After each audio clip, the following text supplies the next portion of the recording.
Hey, welcome back to the Convo Couch, everyone. Pasta Jardula here. And I'm Fiorella. Oh, and Oz is with the overalls is on the 1 to 2 fam.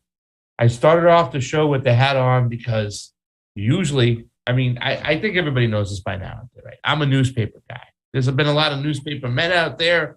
I'm a newspaper guy. We have a lot in common, not only just in looks, but in brains, and the way we share our ideas. Now, I like to peruse the whole newspaper and see what's out there because I want to know the propaganda that the American government or the deep state, whoever you want to say, is going to thrust upon us. And I can't get past the cover right here, fam. I am so stuck because it pisses me off so much.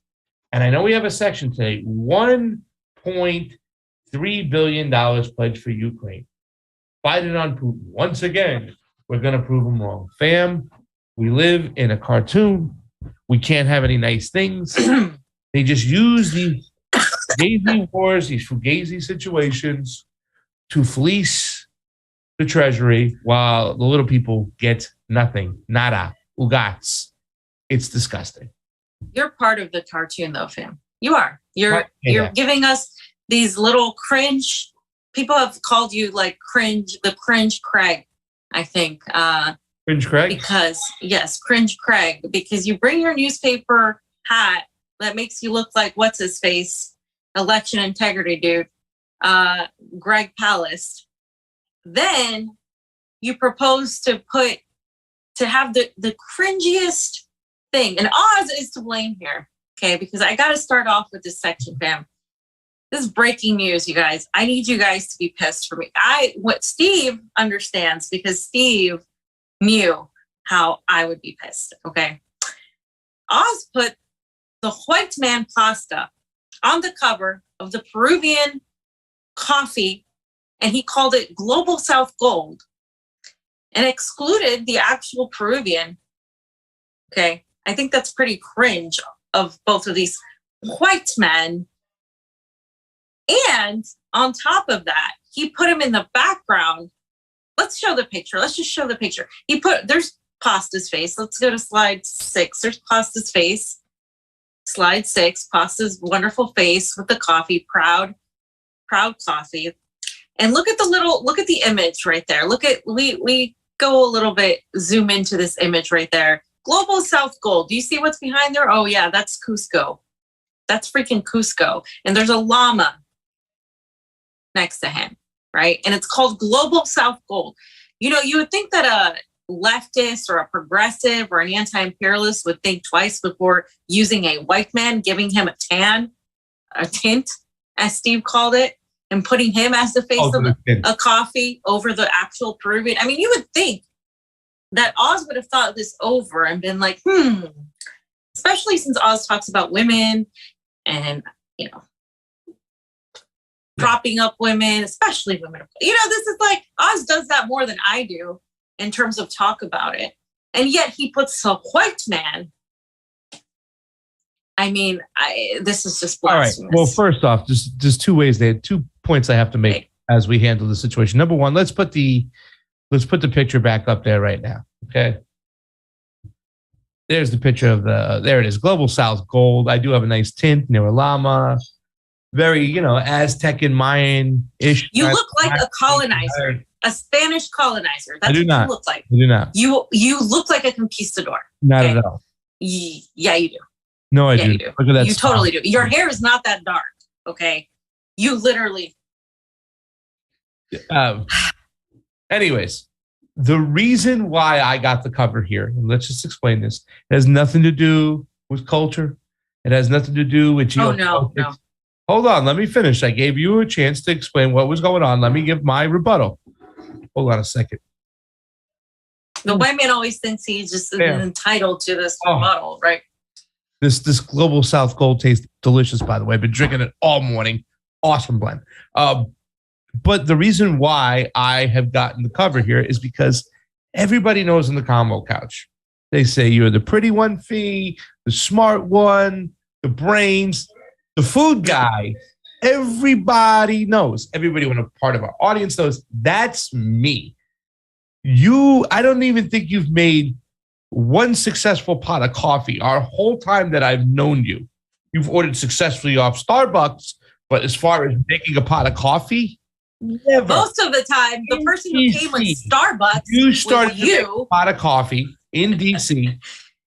You literally would go to the Starbucks. We're in Mexico City, you're like, no, we're going to go to a smaller place. We're in Mexico City. I'll give you that. But when it comes to making coffee, everybody, the DC tragedy. She says she's going to make the coffee. Well, she puts the filter just in the thing without the plastic piece to hold the filter.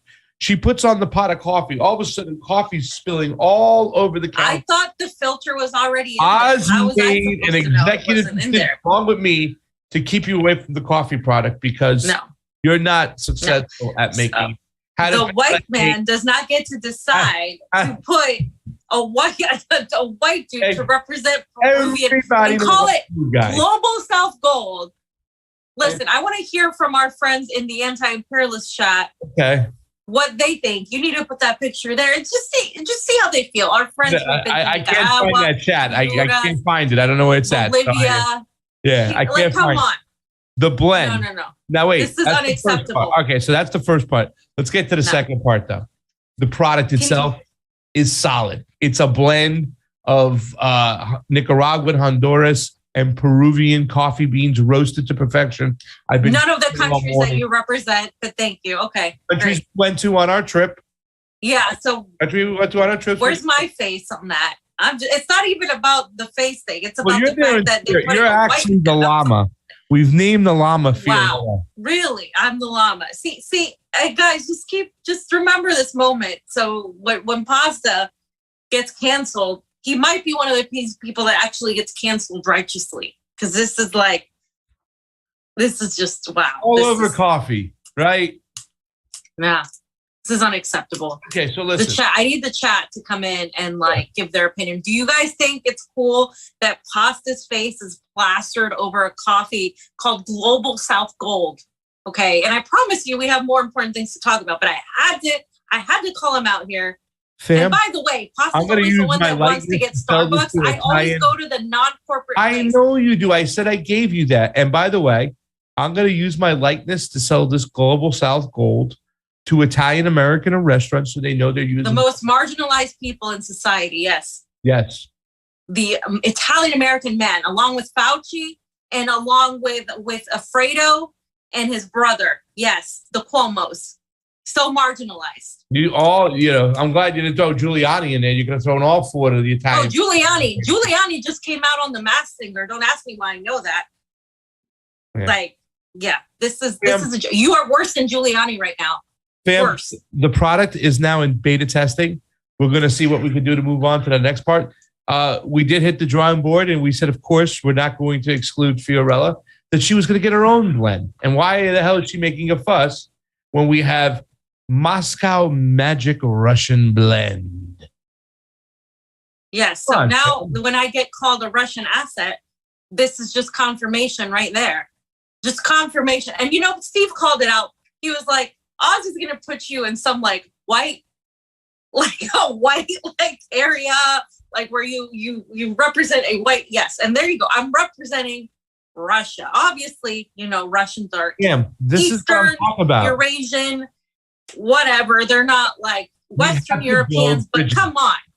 Yes. You have to build bridges. This is what this is about, right? You're a Latino woman on a white person, Moscow's coffee. I'm a white guy on a Latino's coffee. This is how you build bridges. This is how you build bridges. I expect that coffee to have some vodka in it. I expect that coffee to have the blood of the Western NATO oligarchs. Okay. I expect that coffee to be red, like the USSR flag. I expect that coffee to be delicious. Okay, like the blood of the Nazis. I need that in my coffee. Yeah. Jesus, you don't have to go there, please. Okay, moving on. Now that Fee has, I'm obviously upset about this. God. You got your own Moscow blend. Okay, wait. So before we go into actual topics, because I know the audience is waiting, because we have a lot of things to discuss. But guys, I had to put this out there. One of our chat members came up with this. Glory sent it. She didn't come up with it, but she sent it to us. And this is the difference between Pasta and our good friend Fidel. May he rest in power. Hasta siempre Fidel. Pasta, newspaper guy. Fidel, newspaper man. Okay? You ladies get to decide. Just saying. There's a difference. Anyway. And that was for Steve, too, because he loves Fidel. I know he does. I can't believe this hate. Oh, I get to hate on you forever after that coffee bullshit. Like, that's just like, my mother was laughing, saying it was blasphemous. It's supposed to be funny. You got your own blend, okay? Get your own damn blend. And by the way, ladies and gentlemen, Goldslauf Gold. It's delicious. Taste the sassiness in every sip. The sassiness. Do you see this cultural appropriation? This white man bullshit? Like, come on, man. Jesus Christ. Someone cancel him already. It's got the kick of a salsa dancer. You know, I don't call for canceling, but I want all our Nicaraguan friends and Honduran friends to come yell at Pasta. That's all I need. Anyway, Pasta. The pupusa. Would you like to get started today at some point? You know? Are you done? No, are you done? Fam, you're just hitting on that I'm a newspaper guy. And yeah, I'm not a man. We know. Okay. Well, listen, let's just jump right into it too, because we have a guest in about a half hour. A great guest today, ladies and gentlemen. If you don't know who Tom Luongo is, you're going to know today. He's a commentator of sorts. He has his own outlet. Just an amazing guy with an amazing point of view. He was on a awesome panel that was hosted by Whitney Webb with Ian Davis, a couple other person. They had a black belt conversation about the Great Reset and what Vladimir Putin and Russia's role is to it. So we're going to dive into that today. We're going to have like more of like an orange or purple belt. All right. We're going to go over the basics and, kind of get that, because it's a very nuanced conversation. Are we seeing theater, or are we seeing actual chess moves by Putin separating himself from the World Economic Forum, the Great Reset, and doing his own thing? You know what I'm saying? There are a lot of questions. A lot of people don't know. So we're going to talk about that in about a half hour. We're going to talk about Bernie today as well. But first, we got to talk about this, fam, because this is kind of crazy when you think about it. CNN Plus will shut down at the end of April, fam. If you don't know what CNN Plus is, it was their streaming service. So I grabbed a CNN article, just to be fair, the one that Brian Stelter with part authored. Brian Stelter, I think Nico said, fam, on the Twitter that he lost a rock, paper, scissors match, and he was the one who had to go out and tell everybody and tell the world that the most awesome things, the most innovative thing that CNN has done in decades is closing down after 1 month. So we're going to look at the tweet or two as well, look at some of the comments from the ratio. And I don't think it's like, we're doing this just to make fun because it's a happy move or a happy day for us. The fact that they failed, we knew they were going to fail. You know what I'm saying? Because it's not just about their model.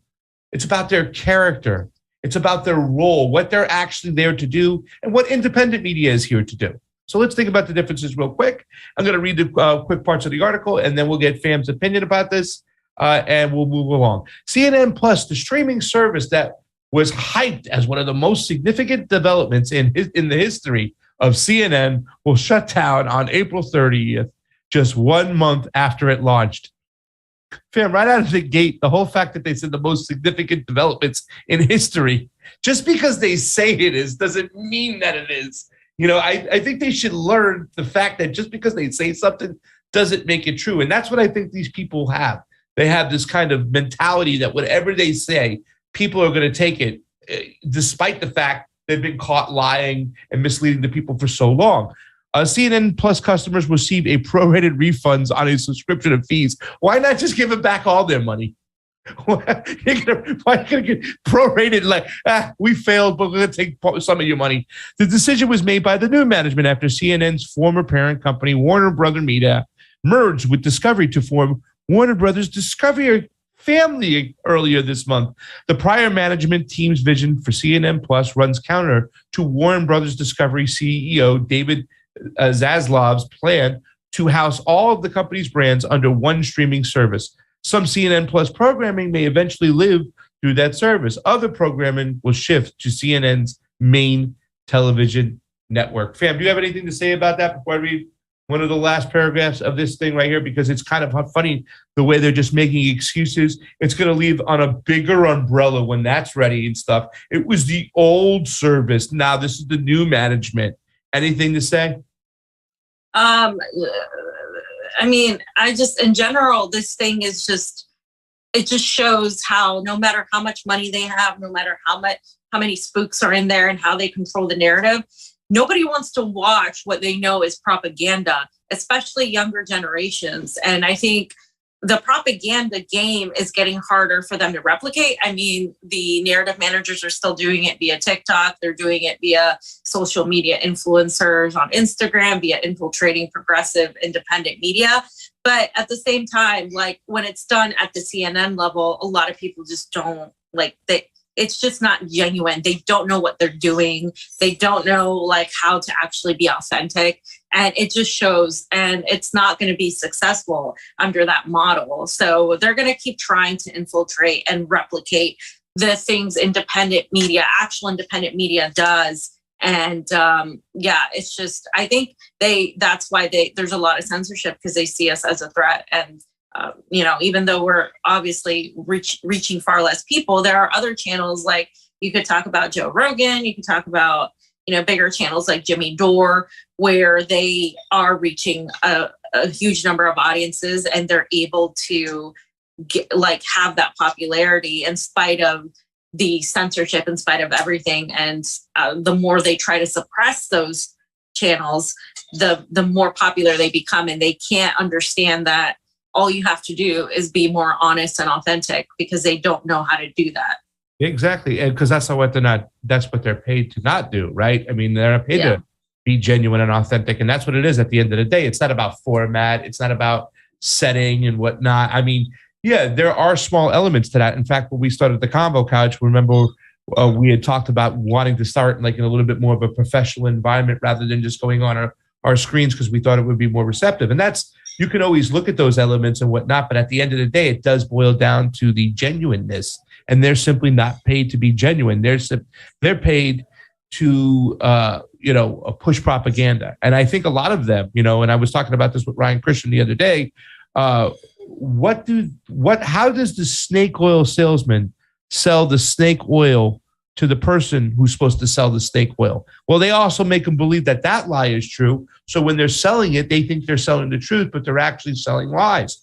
And I think a lot of these people at CNN, like Brian Stelter, think they're actually in the right, think that they're doing well, think that they're doing good, when they're actually being duped and whatnot to go out and sell the snake oil.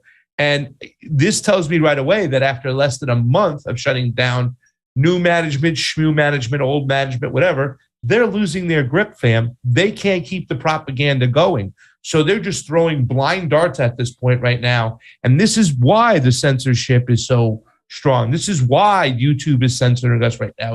It's the truth's getting out. So, I mean, you want to laugh at this whole situation, but it is a sign that they're not the genuine ones. And a lot of independent media that are doing stuff like we're doing on a peanut budget, right? Like nothing compared to what they had, all the resources and stuff like that. We're doing it better, and they can't copy us because they're not being genuine. Yep. I don't think we need to read more. That we could skip 13 because I don't want to. We could talk about a million ways of why they weren't successful. We didn't hear about one streaming program over there, but you could see what they're trying to do. When we played the Anderson Cooper video the other day, they're trying to be in their house, trying to be that natural setting. They're trying to visually present like they're genuine. That's why they're kind of digressing to that whole, I'm Anderson Cooper in the study of my downstairs, regular guy in the household kind of thing. But it doesn't work. So here is the Brian Stelter tweets, and he does the same thing. It says, breaking CNN, the streaming service that was hyped as one of the most significant developments in the history of CNN. Yeah, you hyped it, nobody else. Will shut down on April 30th, just 1 month after it launched. Here's the initial story, more to come. We don't need to hear more. leave the more behind. Oz, can you click onto the thread, the link?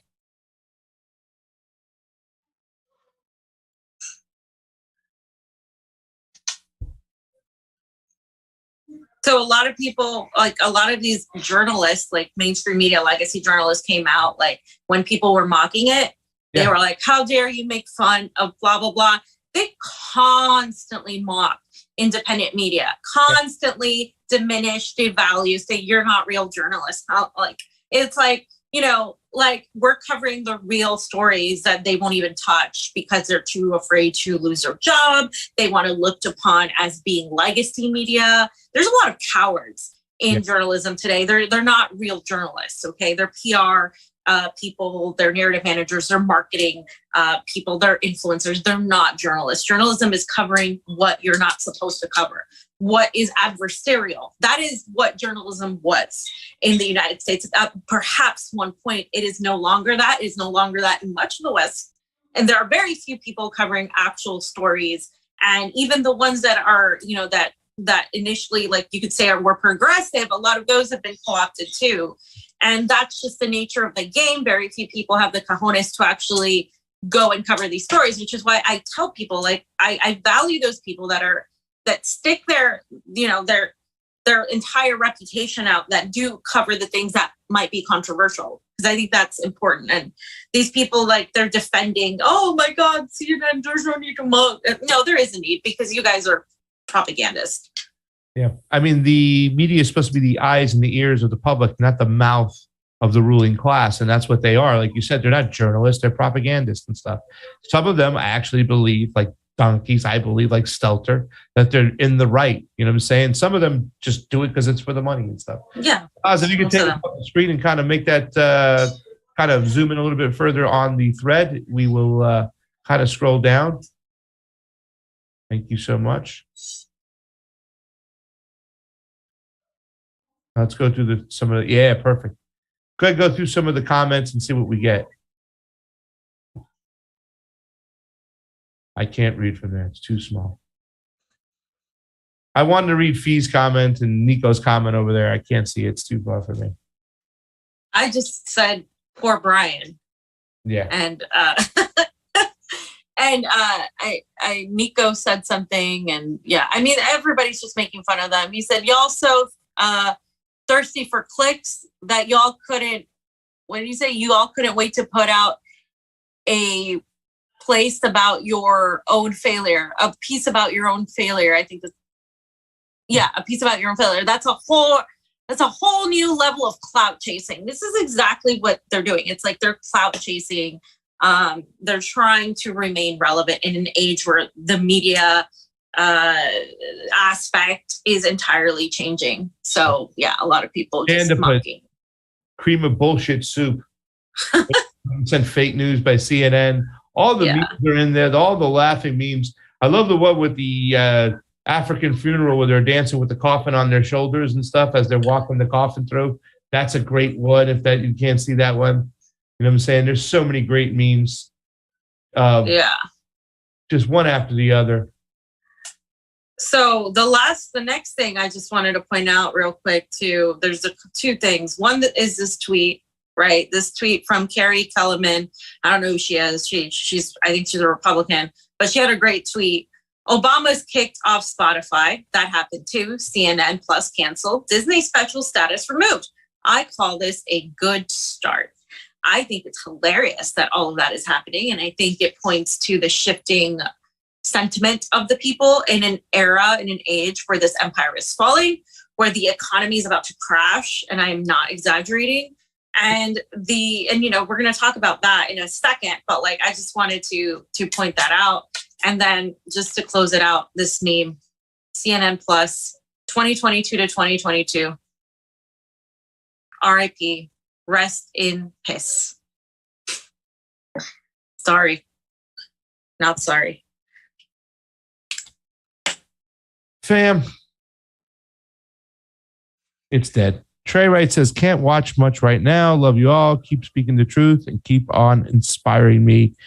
Trey Wright will pick it over later on. Remember, you guys can go to thecombocouch.com. give you all the links in every areas where you can help us on out if you have a few extra bucks. If not, like, share, subscribe, share. Yep. Share, like. That helps the algorithm. We need more people to come on over here, more people to watch, more people to help out as we are telling the truth and getting suppressed by the big guys. So that's what's going on right now. I think Mariupol, that's kind of really right now when it comes to YouTube, they're probably trying to keep that out right now. Anything you're talking about Mariupol, they're trying to censor. So do us a favor, hit the like button, hit the share button. Let's get it out there. Let's get some people in the door to show us some love. So I'm going to talk about Bernie. I haven't talked about Bernie in God forever. We haven't even mentioned him really, unless it is to criticize the foreign policy that is extremely pro-NATO, regurgitating the Biden administration. But I had to address this because I mean, I can believe it. It's just so sad how so many people are still on this hope porn and are still waiting for somebody to save them. And it's just the same with the Trump supporters and Elon Musk supporters and the Bernie supporters. They want somebody to save them. They want somebody to come in and swoop them like Superman and say, I got you, baby. I'm going to save you. And it's like, that is not what's going to happen.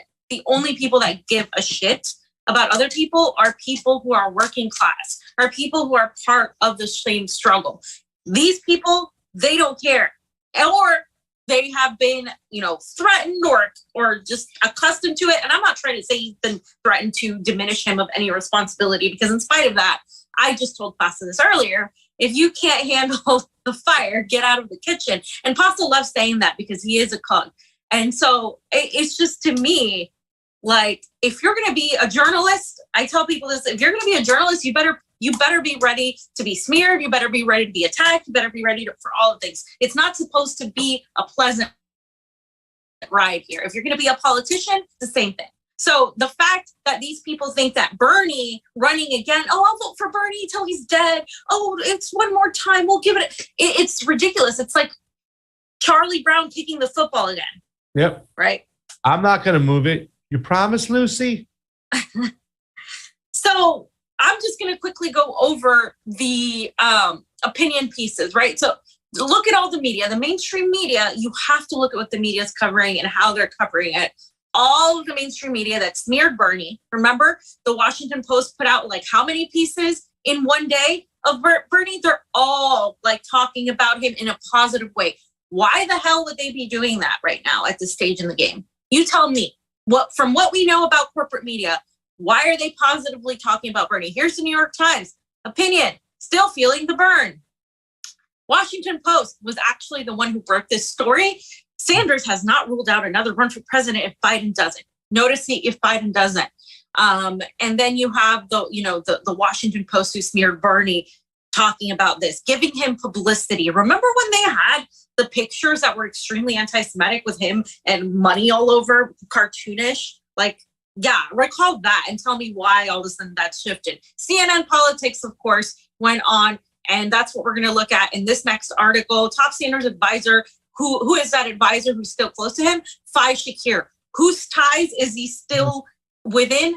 The Center for American Progress. And of course, they say he hasn't ruled it out. Okay, so here it is. The campaign manager of Senator Bernie Sanders' 2020 run for president sent a memo Wednesday addressed to allies of the Vermont Independent, informing them that Sanders has not ruled out a presidential run in 2024. The memo obtained by CNN is written by Faiz Shakir, who still serves as a close political advisor to Sanders, offers up a list of polls that show Sanders remains popular with voters across the country and in key swing states. It also offers up talking points for Sanders surrogates about his political future, including what to say if asked if they would support the senator should he challenge President Joe Biden in the Democratic primary in 2024 under a banner called... Another fake one, fam? Exactly. We're going to talk about that because I know you want to talk about that. Called Close Cold Guidance. Shakir makes it clear that Sanders is open to a third run for president. In the event of an open 2024 Democratic primary, Senator Sanders has not ruled out another run for president. So we advise you answer any questions about 2024 with that in mind. So there it is. They laid it out for you. Pasta. Yep. I want to read your tweet. I'm going to read mine, and then I want to read your tweet and ask you what it means. What do you mean by that? I said the fact that the New York Times, the WAPO, and the mainstream media are talking positively about another potential Sanders run should tell you everything you need to know about that nothing would fundamentally change because presidents don't run this country. The intelligence and military apparatus do, the Mickey Mat, as Lori Jones loves to say. And this is what we're talking about here. There is a reason why this is happening. Joe Biden's numbers, as we will talk about later, are literally the lowest. They're like less than 40% of people approve of Joe Biden. They were making a big deal when it was Trump, but look at Joe Biden's numbers. It's not getting any better. So obviously they're going to try to use sheep herder Bernie Sanders to try to get these progressives. He's meeting with Chris. They'll get him. Of Christian Smalls, who just achieved, the Amazon union work with a bunch of organizers, which is something okay to applaud. But see, we're in the system where we're not going to fix that. And the Democratic operatives are trying to co-opt unions because that's what they do. They've been doing this. So they're making their rounds. They're trying to get these progressives in the bag. Pasta, your tweet. Go ahead, you can read it. Okay, you said, why in the hell would you saps think that Bernie Sanders will run as an independent in 2024 when he's a get in line capitulating Democrat? Face it, there's nothing independent about the senator. Jackie Page, dirtbag leftist, said, couldn't agree more. It's ludicrous to think Bernie, my good friend Joe Biden Sanders, is anything but a DNC highly controlled party Dem. There's nothing independent there. He's never going to cross the DNC. How can anyone think he would? It's exhausting. Just want to hear your comments on that.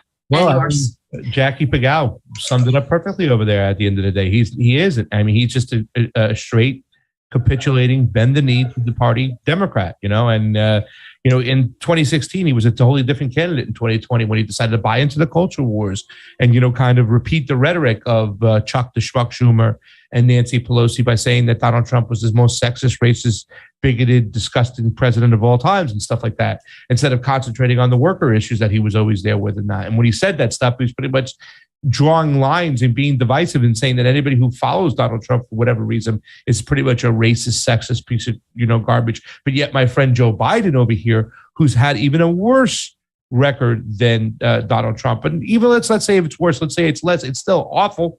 It's not like he stood for anything. He stood for being a team sports player. He's been awful with the real world wars, the real wars, not just the cultural wars, the real wars, meaning his talks about, he was, we're going to stop Yemen, but doesn't call out Joe Biden for the extra weapons they've been given to MBS and what's going on with the new UAE relationship and everything, United Arab Emirates.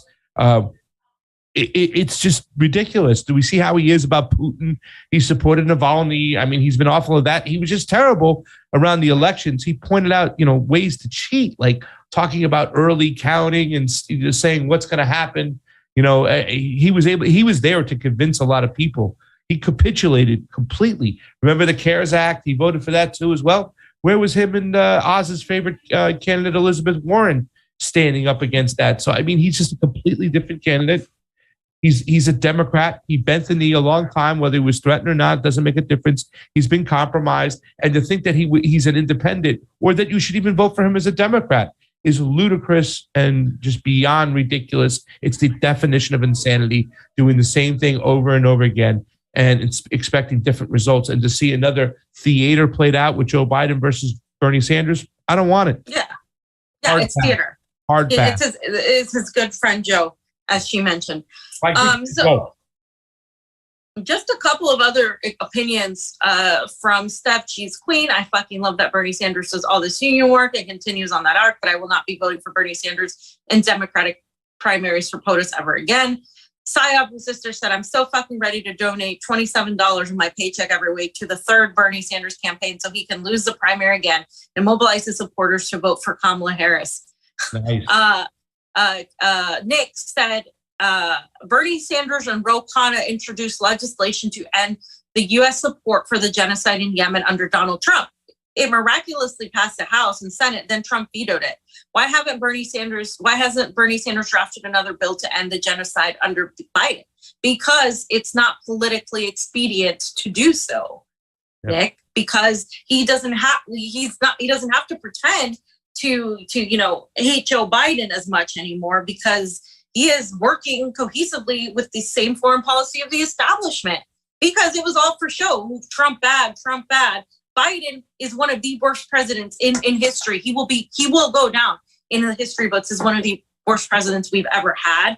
And the Democrats aren't saying anything. And yes, a lot of people point out to you, Pasta, when you said that, well, Bernie's an independent. He just caucuses with the Democrats. At this point, there is no difference between Bernie Sanders and any other Democrat, save the rhetoric, the fact that he talks about unions, and the fact that he talks about these progressive things. But at the end of the day, it's the same thing with AOC. Is he's not really pushing for it. He's not really doing anything to change the system structurally. And so it all becomes theatrical. And what irritates me, Pasta, is this segment of the TMZ progressive media still, and this is why they watch these people.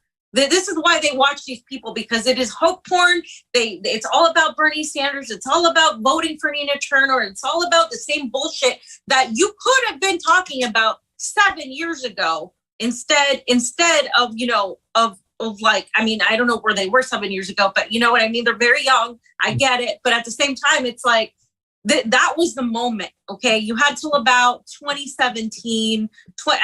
After that, after we saw the truth in 2018 about the AOC, and then 2020 revealed every single thing you needed to know about the Bernie Sanders campaign and how it got entirely co-opted and how many of us were smeared for calling it out. There's no going back. Like it's not going to change. He's not going to save you. Nothing will change, because this is a systemic issue. So they put out this poll, and that you can see who watches this kind of show, right? Like, would you support Bernie Sanders if he runs in 2024? At that moment, they had 6,299 votes. I don't know what it is now. 63% to 37%. 63% of people would support. And Primo Radical said, yeah, won't it be awesome to see him endorse the centrist candidate again? Because that's exactly what he's going to do. He endorsed Hillary Clinton. He endorsed Joe Biden. When his supporters were asking him, begging him to run third party, he did it. When we were asking him and begging him to oppose the invalid election, because the primaries, both of them, were 100% absolutely manipulated. Everybody knows that. If you have any sense of any truth at all, you know that they were rigged against Bernie Sanders. It was in WikiLeaks in 2016 how they did it. Do not tell me that that's a conspiracy. That is a fact, and that is a fact we got. Okay, so to actually ignore the fact that we don't have fair elections in this country and just put your hope porn and say, well, I'll get my shirt out and my pins and all my Bernie Sanders memes out because it's fun to be let down again.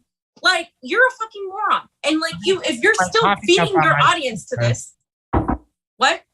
I was gonna say, I'm gonna put my Bernie coffee cup on my Twitter. I mean, I just can't. I mean, and the Misty said it really well. The results of this are endlessly depressing. Some people never learn, and they don't, and they haven't learned. And I hate the fact that we're even talking about this. We haven't talked about this stuff in forever, right? Because we did this years ago. We started out with candidates. We started out in electoral politics. We started out, and through electoral politics, we found out we don't have fair elections. So I would be dishonest and disingenuous to sit here and give you hope porn just for clicks about a potential Sanders run. But that's how these people make money all over this Bernie Sanders spear. So they have to do it. And it's just so it's such a recipe that they do the same thing. All the crystal balls and the Kyle Kalinskis. This is what they do. And they do this because it gets them money, it gets them clout, and they're gonna talk about this the whole I'm so glad I'm still have that hope porn. They really believe that Bernie Sanders is their disciple coming back to save them. Yeah, some believe it, really and some do it. Some because the views are there, right? Yeah, it's hard to tell now what it is, and to me, it's irrelevant at this point because look at you have to look at the history of what happened, dude. You can't ignore what happened prior to now, right? And these people, they live off of this hope porn. I'm so sorry, guys. Bernie's, I don't care if you like Bernie or not. He's not going to save you. We don't have a fair election system. Harder, fam. If we don't have fair elections. You ever see that meme when they go, the guy, the think meme, when he goes like this? You ever wonder why some of those progressive channels never got demonetized and some have? Yeah, right? Think about it. You know why? Because some of those channels, they'll never talk about the Great Reset. They'll never talk about the nuances, what's going on. They'll never even mention the name Klaus Schwab. They won't talk about the pandemic. If you haven't talked about COVID, I'm sorry, I lost respect for you. There's a lot of people that haven't talked about COVID. People, you'd be surprised. Yeah. Hey, I've seen a lot of conservative media stay away from Ukraine, Russia too, as well. Oh, yeah. So let's just talk about that. But today, ladies and gentlemen, we have an amazing guest for our next segment. And just one last, I just wanted to show how what Bernie did and who you would be voting for, by the way.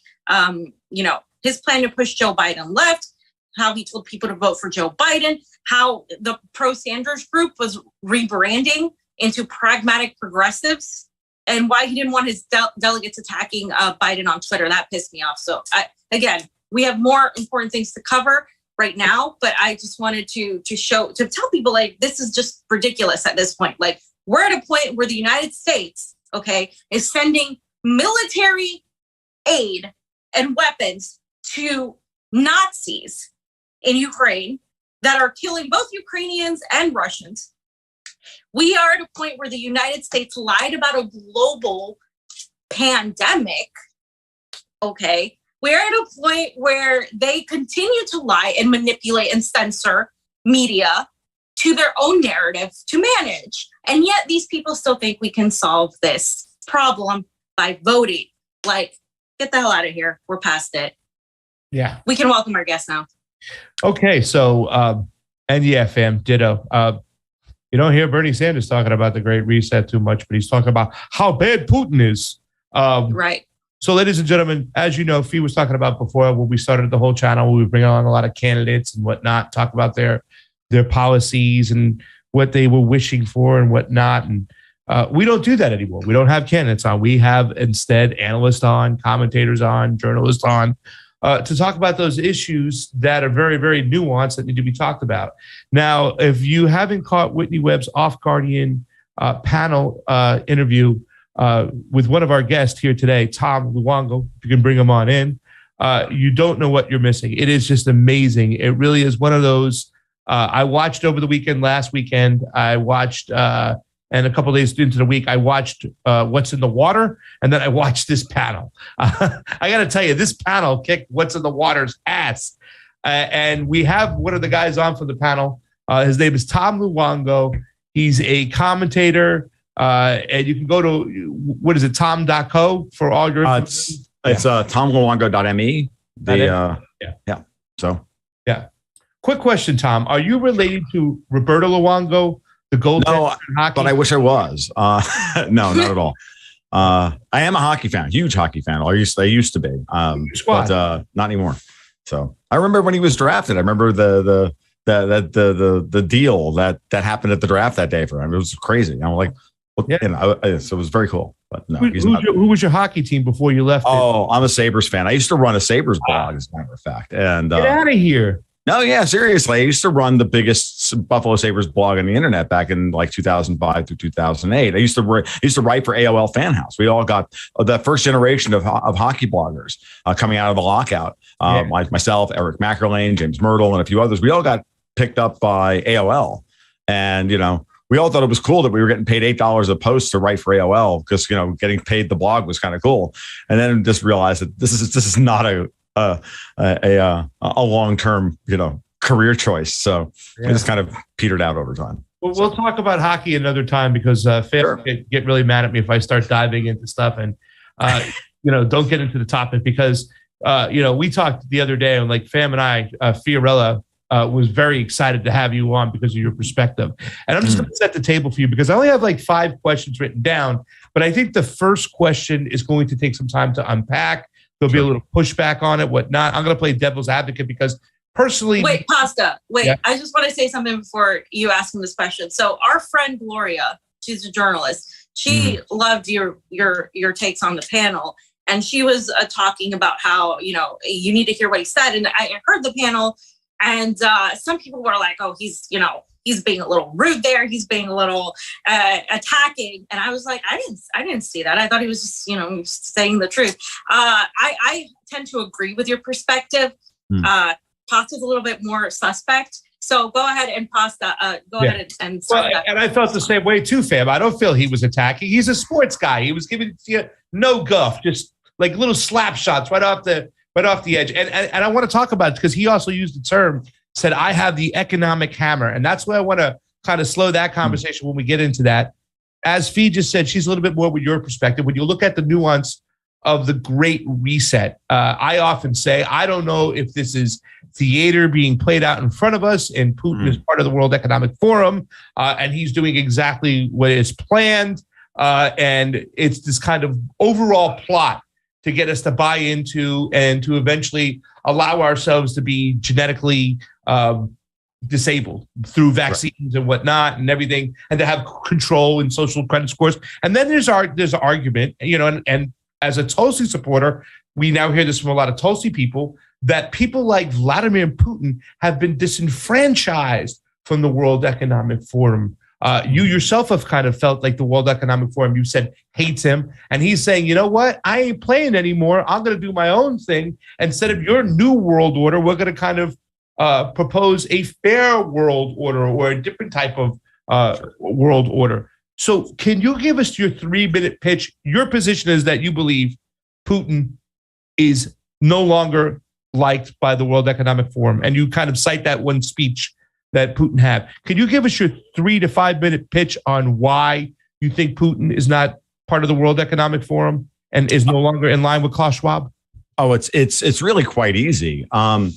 If Putin was interested in the fourth industrial revolution, as they define it, if he was interested in climate change, if he was interested in any of these things, he would have dismantled Gazprom. He would have dismantled Rosatom. He would have dismantled the Russian state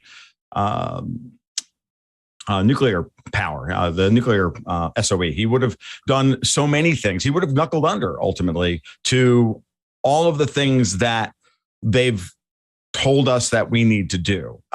When he walked into virtual Davos in 2020 and had to sit down with Klaus Schwab and was asked directly about these things, if you read the transcript of that speech, or you just watch Putin's body language while watching it, you'll see that he just thinks it's dumb. And he thinks it's anathema to human progress. Like, I'm not saying that Putin is perfect in any way, but it's very, very clear. And the same thing goes with Tulsi Gabbard. Like, there's this meme out there that if you want to, then you have to remember two things. One, a person in politics by who their enemies are. So, that's not tough, right? So everybody hated Donald Trump. You might want to think about listening to what he had to say. Doesn't matter left, right. I mean, libertarians like myself have real serious issues with Donald Trump. Okay. Same thing with Putin. Does anybody like Putin? Do you really think that these people are that clever that they're going to run this kind of double secret probation, triple agent kind of thing going on? No, obviously not. Putin's a very simple person. He's an ex-intelligence officer who took over a country that was at the nadir of its history. He kicked out and all the oligarchs that were in the pay of British intelligence and the New York banks and all the rest of it. You look into the story of Bill Browder and how he's lied to the world about almost everything. He kicked all those people out, nationalized Yukos, kicked out Khodorkovsky, and then they've hated him ever since. Now, when Putin was associated with the WEF, which is now the boogeyman, it was 20 years ago? Like, back then, the World Economic Forum was mostly just a European Eurotrash fart sniffing, group. And if you're trying to build legitimacy, you would want to have a guy like Vladimir Putin on your list of people. Just because people show up to a meeting doesn't mean that they're part of the group. And especially Putin being an ex-intelligence officer, if you want to know who your enemies are, you got to talk to them. And if you look at Russian diplomacy very carefully, which I've been studying the Russians for going on 11 years now, it's very clear that they're happy to talk to everybody. They're happy to listen to what everybody has to say, because the only way they're going to find out what it is that they're going to have to do to respond to these people is to talk to them and hear what their perspective is. So Putin launches this campaign in Ukraine, which takes everybody off guard, including all of his supporters, myself, like everybody was like, this was not in the cards. And I didn't go into much of this during the debate that we had with Whitney Webb and Off Guardian, because it's a very big topic. I could spend a half an hour trying to just lay all this stuff out, because going into this, I really did feel like there was a real game of real politics being played, where ultimately Europe is wanting an independent foreign policy from the United States and the West, from the United States and the UK, and Putin was their means to get that, right? By playing, by driving up the threat of a Russian invasion of Ukraine, which was not real, and then allowing Europe to basically eventually step back from the crazy that we're seeing from the US and the UK. That is not what took place. What took place was Europe doing what Europe always does, which is to play the victim while they're enabling the terrible policy. And they're just as deeply involved in this as anybody else, as the US and the UK. But there's been this thing since Biden's taken office that it's very clear that legitimacy of the US as on the world stage has been part of the agenda. Doesn't matter if we're talking about fiscal policy or we're talking about domestic policy or we're talking about foreign policy. All of these foreign policy mistakes that we've seen from people like Blinken and Nuland and everybody, those aren't mistakes. Those are all planned events to delegitimize the United States in the eyes of the world. And so that when the war would break out in Ukraine, if it was going to break out in Ukraine, it could all be blamed on the United States, which is what Europe's trying to do now. But they clearly have every intention of going along with this, because their agenda is to crash the world economy, and to rid the world of the use of fossil fuels, because they firmly believe that the only way to go forward is to depopulate the world by 50 to 70%. Davos rhymes with Thanos, guys, like the Marvel movies. I'm not kidding when I say that it's that kind of evil. And it's really very obvious to me that these people are just Malthusians that believe in a kind of linear projection of our damage to the planet based on the number of people that there are. And we can't support more than 1 or 2 billion people, so we've got to get rid of all these useless humans. Putin does not believe that. He has put so many things in place to try and booster and bolster the Russian demographic situation and everything else, that it's anathema. If you study Russian domestic policy at all, you're like, oh, that's just the dumbest thing I've ever heard. So that's part of it. That's part of the pitch. I can go on for another half an hour, but I think you'd probably get bored of listening to me filibuster. So. No, I mean, honestly, it makes a lot of sense to me in terms of geopolitically, and also the fact that, if you're talking about a game of chess, Russia has been extremely careful with their moves, whereas the US comes in attacking early, and they put out, it's very obvious what their moves are. And, when, in terms of the conflict in Ukraine, though, with Russia, what does it mean now when Russia is clearly, I mean, they took over control of Mariupol. They're obviously winning this war. If you look at anything but Western media, they're obviously winning this conflict. I mean, a lot of people called it Putin invading Ukraine. For me, it was more like a military operation that then turned into something more. But now Russia is saying they want control of the southern region of Ukraine. Where does this put Russia, and how will this play out, considering the fact that the ruble has recovered, the dollar is losing its value? We're seeing massive inflation here in the United States. We saw high prices at the pump. We're seeing a massive bubble, a massive real estate bubble that's also about to pop, and the market about to crash. Where does this all play in terms of Russia versus the US and the power structure there? Sure. Great question. Lot to unpack. Okay, there's about 5 different ways I can go into this. So let's try and start with the beginning. Let's go into Ukraine. From the beginning of this, I think on the day after the invasion started, and I do call it an invasion, by the way, they invaded sovereign territory of Ukraine. I don't consider the Donbass or Crimea Ukraine because they all declared independence ages ago. But the rest of Ukraine, yeah, the Russians invaded a sovereign nation. It's not a hard way to. That's not the wrong way to look at it from an international law perspective or just a common sense perspective. But I published an article right after, like on the day after or 2 days after the thing started. I also published on my Twitter feed a map of Ukraine that I said, keep this in mind. This is what it's going to look like when we're all said and done. And it's basically what is classically Novorossiya, going from Kharkov in the north all the way around to Odessa in the west. And the whole southern half of Ukraine would become either an independent state like Belarus, part of the Union state with Russia, but still an independent, nominally an independent state, or just become part of the Russian Federation itself. Now, that was always the goal. Kiev was never the goal.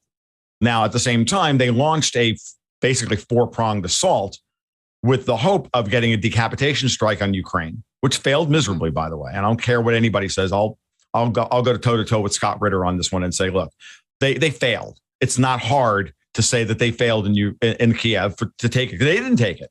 Did they distract a lot of the Ukrainian army in doing so? Absolutely. Was that their primary goal? Probably. Was the stretch goal a decapitation strike against Kiev in order to end the conflict? Sure. Did they succeed? No. Had they succeeded, this war would be over because Ukraine would have had to then come to the bargaining table. Okay. And then we would have already been talking about, the terms of their surrender, which at that point, which I think was the Russians' goal, which was then to unload onto the world in a public forum like the UN or, an after war tribunal to explain this is why we did this. And then all of their information and all of their evidence about Western malfeasance and NATO's malfeasance in Ukraine could come to light, be it biolabs or this or whatever it is. That was their goal. That was their big stretch goal. Had they achieved that, we'd be there. And I do firmly believe that we've been running the operation in Ukraine. We've been running Ukraine's defense, mostly probably out of the Azovstal steel factory in Mariupol. Okay. Because there are a whole lot of people that shouldn't be there that are trapped in there. And they're right now, the doors are getting, welded shut and they can starve to death as far as the Russians are concerned. I think of it this way. Do we ever want to go when you catch one of these people, be it Hillary Clinton or JP Morgan or Goldman Sachs or whomever, do they ever go to discovery in a lawsuit?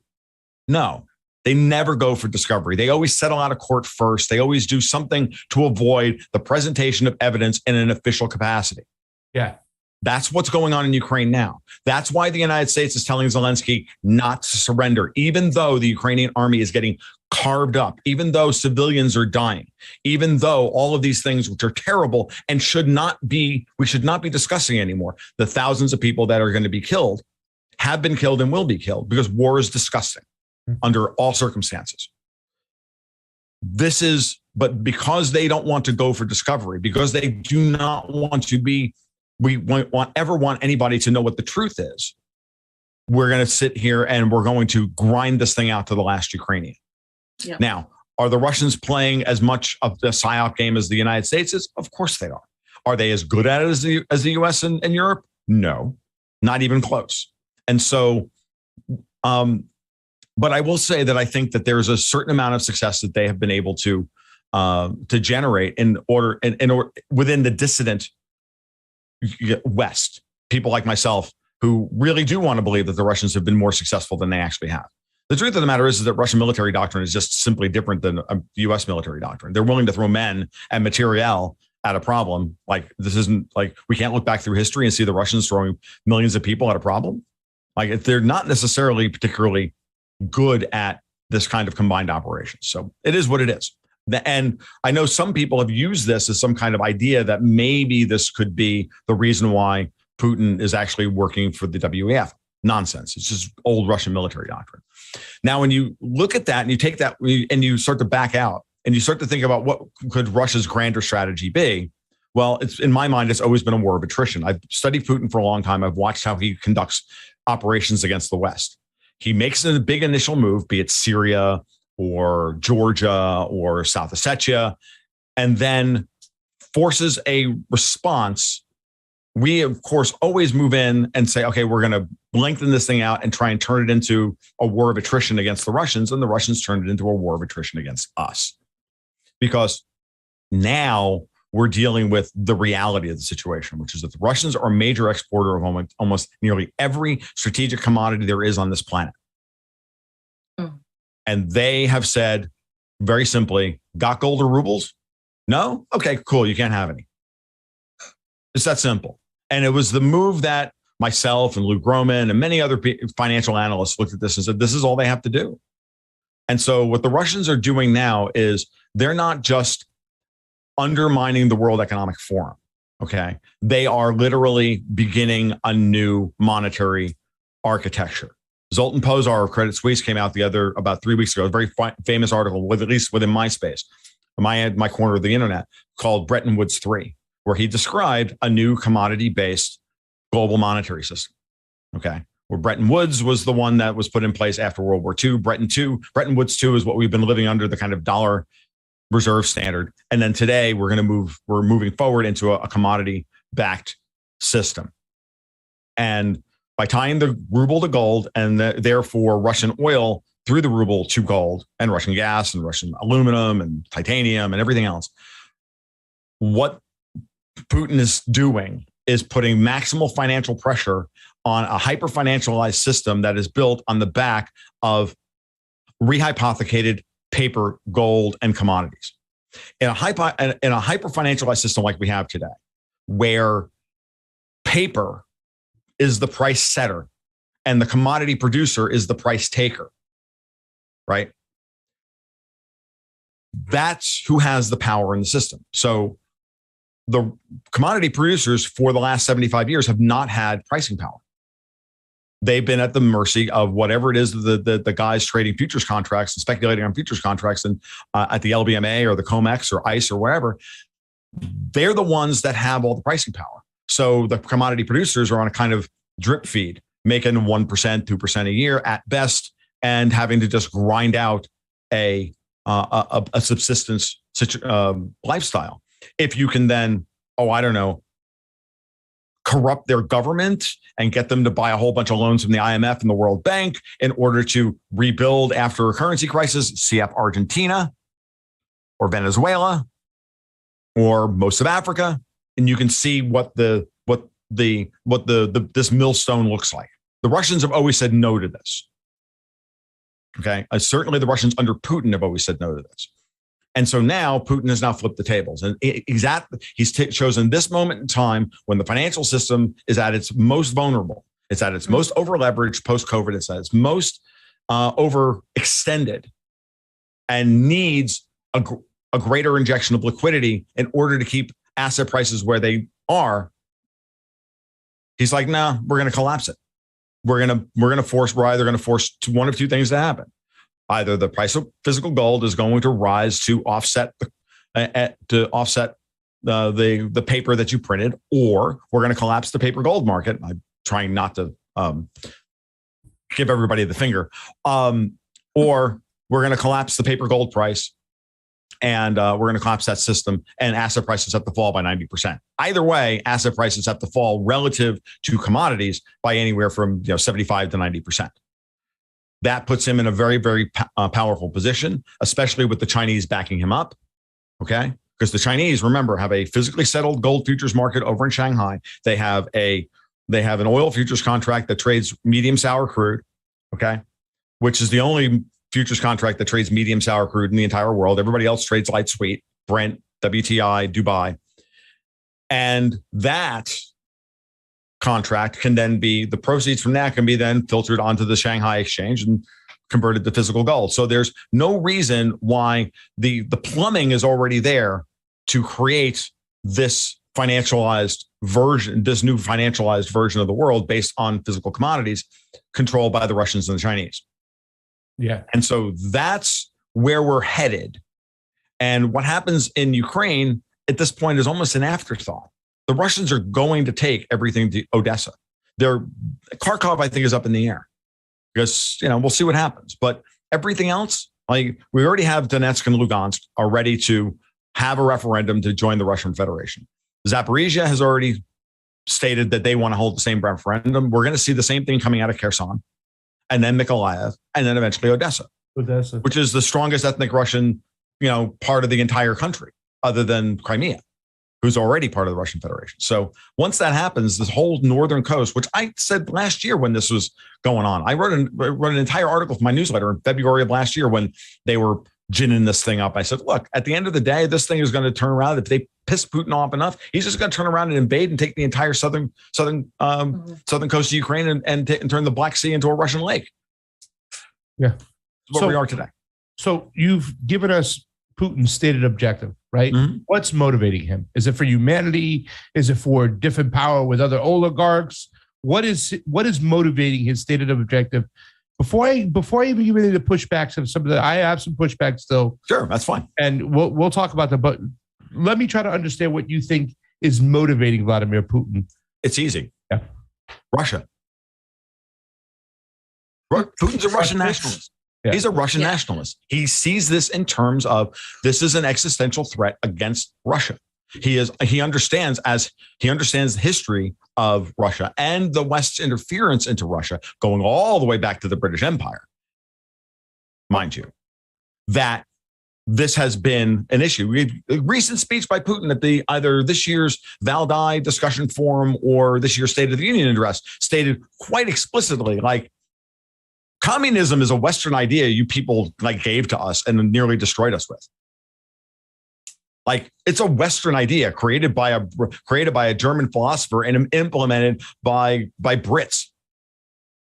Like, this is the reality. And you did this and you exported this to us at a time when we were weak culturally of our own devices, mind you.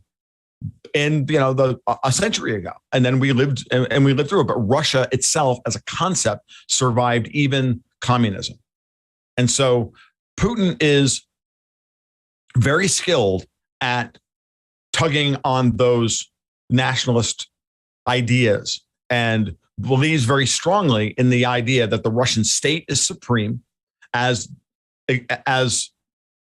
conceptualized as by the will of the people. They are not a democracy. He's made this abundantly clear. He's like, look, democracy to us is like less than 20 years old. We don't really know how to deal with it. So we're going to devolve power out of effectively the unitary czar or the president, and at the pace of whatever the Russian people want. But he devolved power out of the presidency a year and a half ago. He did it for a variety of defensive reasons, because the Russian economy, the Russian constitution was way too strong that put too much power in the hands of the president, that if the president could be undermined or a puppet could be put in place, then all the work that he's done to stabilize Russia could be undone in a heartbeat with one term versus with a bad president. That's how much power that person wields. Okay. So it's truly just about that. That's in my mind. Okay. And he does believe that the former Soviet stands are a Russian sphere of influence.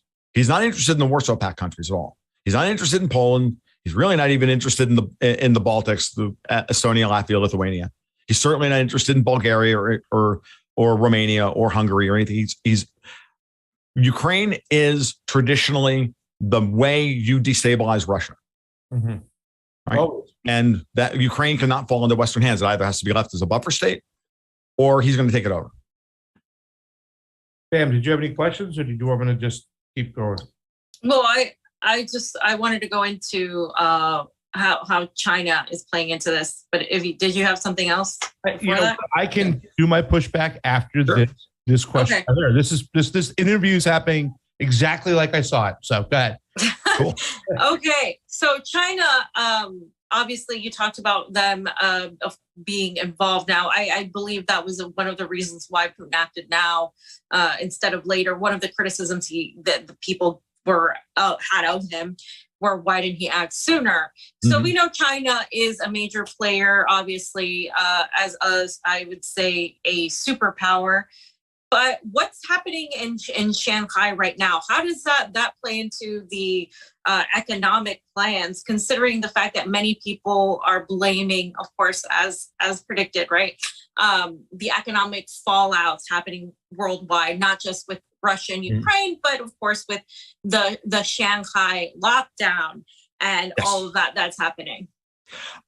I think there's two angles to think about with the Shanghai lockdown. One, the Chinese made a big deal about how they beat COVID by instituting draconian lockdowns, right? And they have a real problem now about saving face because now they don't have any real immunity.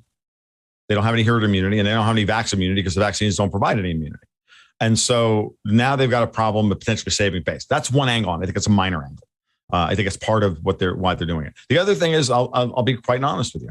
You shut down a significant amount of the Chinese economy at this moment in time. It's China's way of saying, look, we're at war with you as well. We're just not declaring war. So you want to declare war on our strategic partner, Russia? That's great. We'll make sure that if the Russians aren't going to be able to have the things they need to keep their economy running and their quote unquote war machine running, fine. Neither will you. We're going to find out real soon now just how secure U.S. defense supply chains actually are from a Chinese embargo. I don't know the answer to that question. I'm not speculating that I know. I'm saying that I'm making the inference that we're going to find out if they're as secure as we think they are or not. Because if, look, it's one thing to make sure that you don't export the technology for 3D CNC machines and all the single crystal metallurgy and all the stuff that we have. It's another thing to outsource all the rubber bushings and the grommets and all the basic stuff that we don't produce anymore and that we can't even spin up in 6 months to build the things that we would need to build in order to continue supplying Ukraine and or fight a long-term war. So it's a very interesting question in terms of supply chains. That's all I'm saying. I'm not saying that we're in a vulnerable position. I'm saying we're going to find out if we are. But in terms then of Xi Jinping's appearance at the World Economic Forum, I read your article. You mentioned that he wasn't really full on agreeing with it. You mentioned that aspect of it. But in terms of China as a surveillance state, as having a social credit score, as having embraced this technocratic age and embraced the reliance on AI and robots, how does that play into the China also is working for itself or for the Chinese people, or versus China also in line with the Great Reset? I don't think China's in line with the Great Reset, but I'm certainly willing to entertain the idea that they're going to help us, push us into a place that they would like us to go. China's not, they're I hate to call them a malign actor. I just think they're working on in their own self-interest. And China's a net energy importer. Never forget that. And they're a net commodity importer, massive net commodity importer.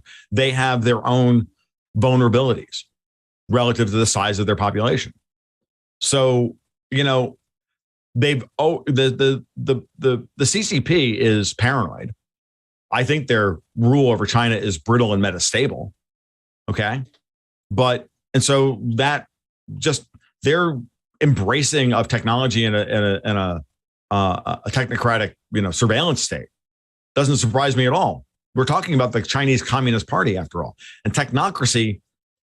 The Alexander Mercouris at the Duran, I remember having a conversation with him about this a while ago. And he said, look, Tom, what was the ultimate technocratic state of the 20th century? It was the Soviet Union.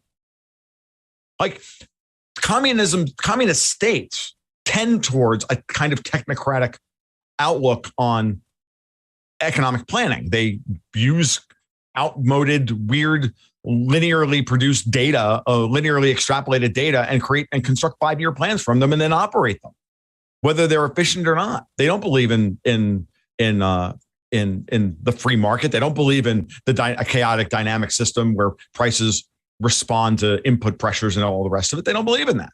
So China's just kind of moving down the path. They're kind of a more advanced version of what the World Economic Forum wants to impose on the West. That doesn't mean that they're in cahoots with them to impose that over here. It means that that's just who they are.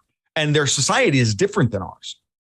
So the Chinese and Russian attitude towards state and the people and their relationship to this is just different. I did a podcast with Matt Arrett after we did that. After we did that thing with Whitney Webb, where he and I went over some of the stuff. I also did a show with Joaquin Flores of Fort Russ, previously Fort Russ and other, and he's got a great take on this. I did like 3 or 4 of them right in a row. Alistair Crook, Joaquin Flores, and Matt Arrett, to try and explain to the West the differences in the way civilizations like Iran, China, and Russia view their relationship to the state and the West. We have a very transactional view of our government, right? And it's why we honestly believe that our system is run by the oligarchs who are bigger than the state, right? We are all worried about, corporatocracy and transnational corporations running everything and all of this stuff. Because we see things from a very transactional point of view. Well, we've got all this money. I can bribe that guy and make that guy do what I want. And our governmental systems are designed to allow people to be corrupted and then wield the levers of power via that corruption. And so the person who stands behind the president is the guy who actually wields all the power. The president actually doesn't have any real power, or your congressman or your city commissioner or whomever, right? Regulatory capture is real and it's endemic all throughout the West. I don't really see that same dominant philosophy in these older civilizations. They believe in Iran, Russia, China as a thing. It is the mythology that they can change systems whenever they need to in order to implement what they think is going to be the best solution for the current situation.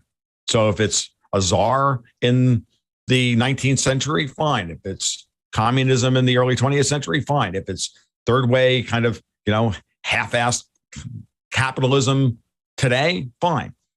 This is why we can move from Maoism to Dengism to Xiism in 70 years in China. There are 3 radically different economic systems, but the Chinese state itself is still the same. And the people put up with it as long as the state doesn't predate them too terribly. And it's just a different mindset that we have. And it is what it is. I'm not saying it's better or worse. I'm just saying it is what it is. We should understand that before we sit down to try and analyze military doctrine, foreign policy, trade policy, yada, yada, yada.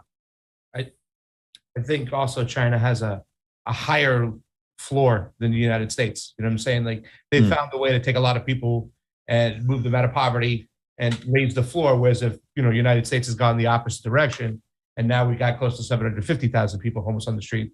And I think that also kind of plays into the fact of how you'll deal with your government a lot more, give them a lot of space. And I do have to say, if you think about it, Craig, just to say real quick, our oligarchs are in charge and they've extracted all the wealth. The central bank model has extracted all the wealth. It's what enables the corporatocracy.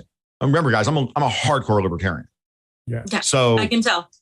When you push this thing to its limit. Now, at the end of the day, doesn't matter. Like I have a massive sympathy for the progressive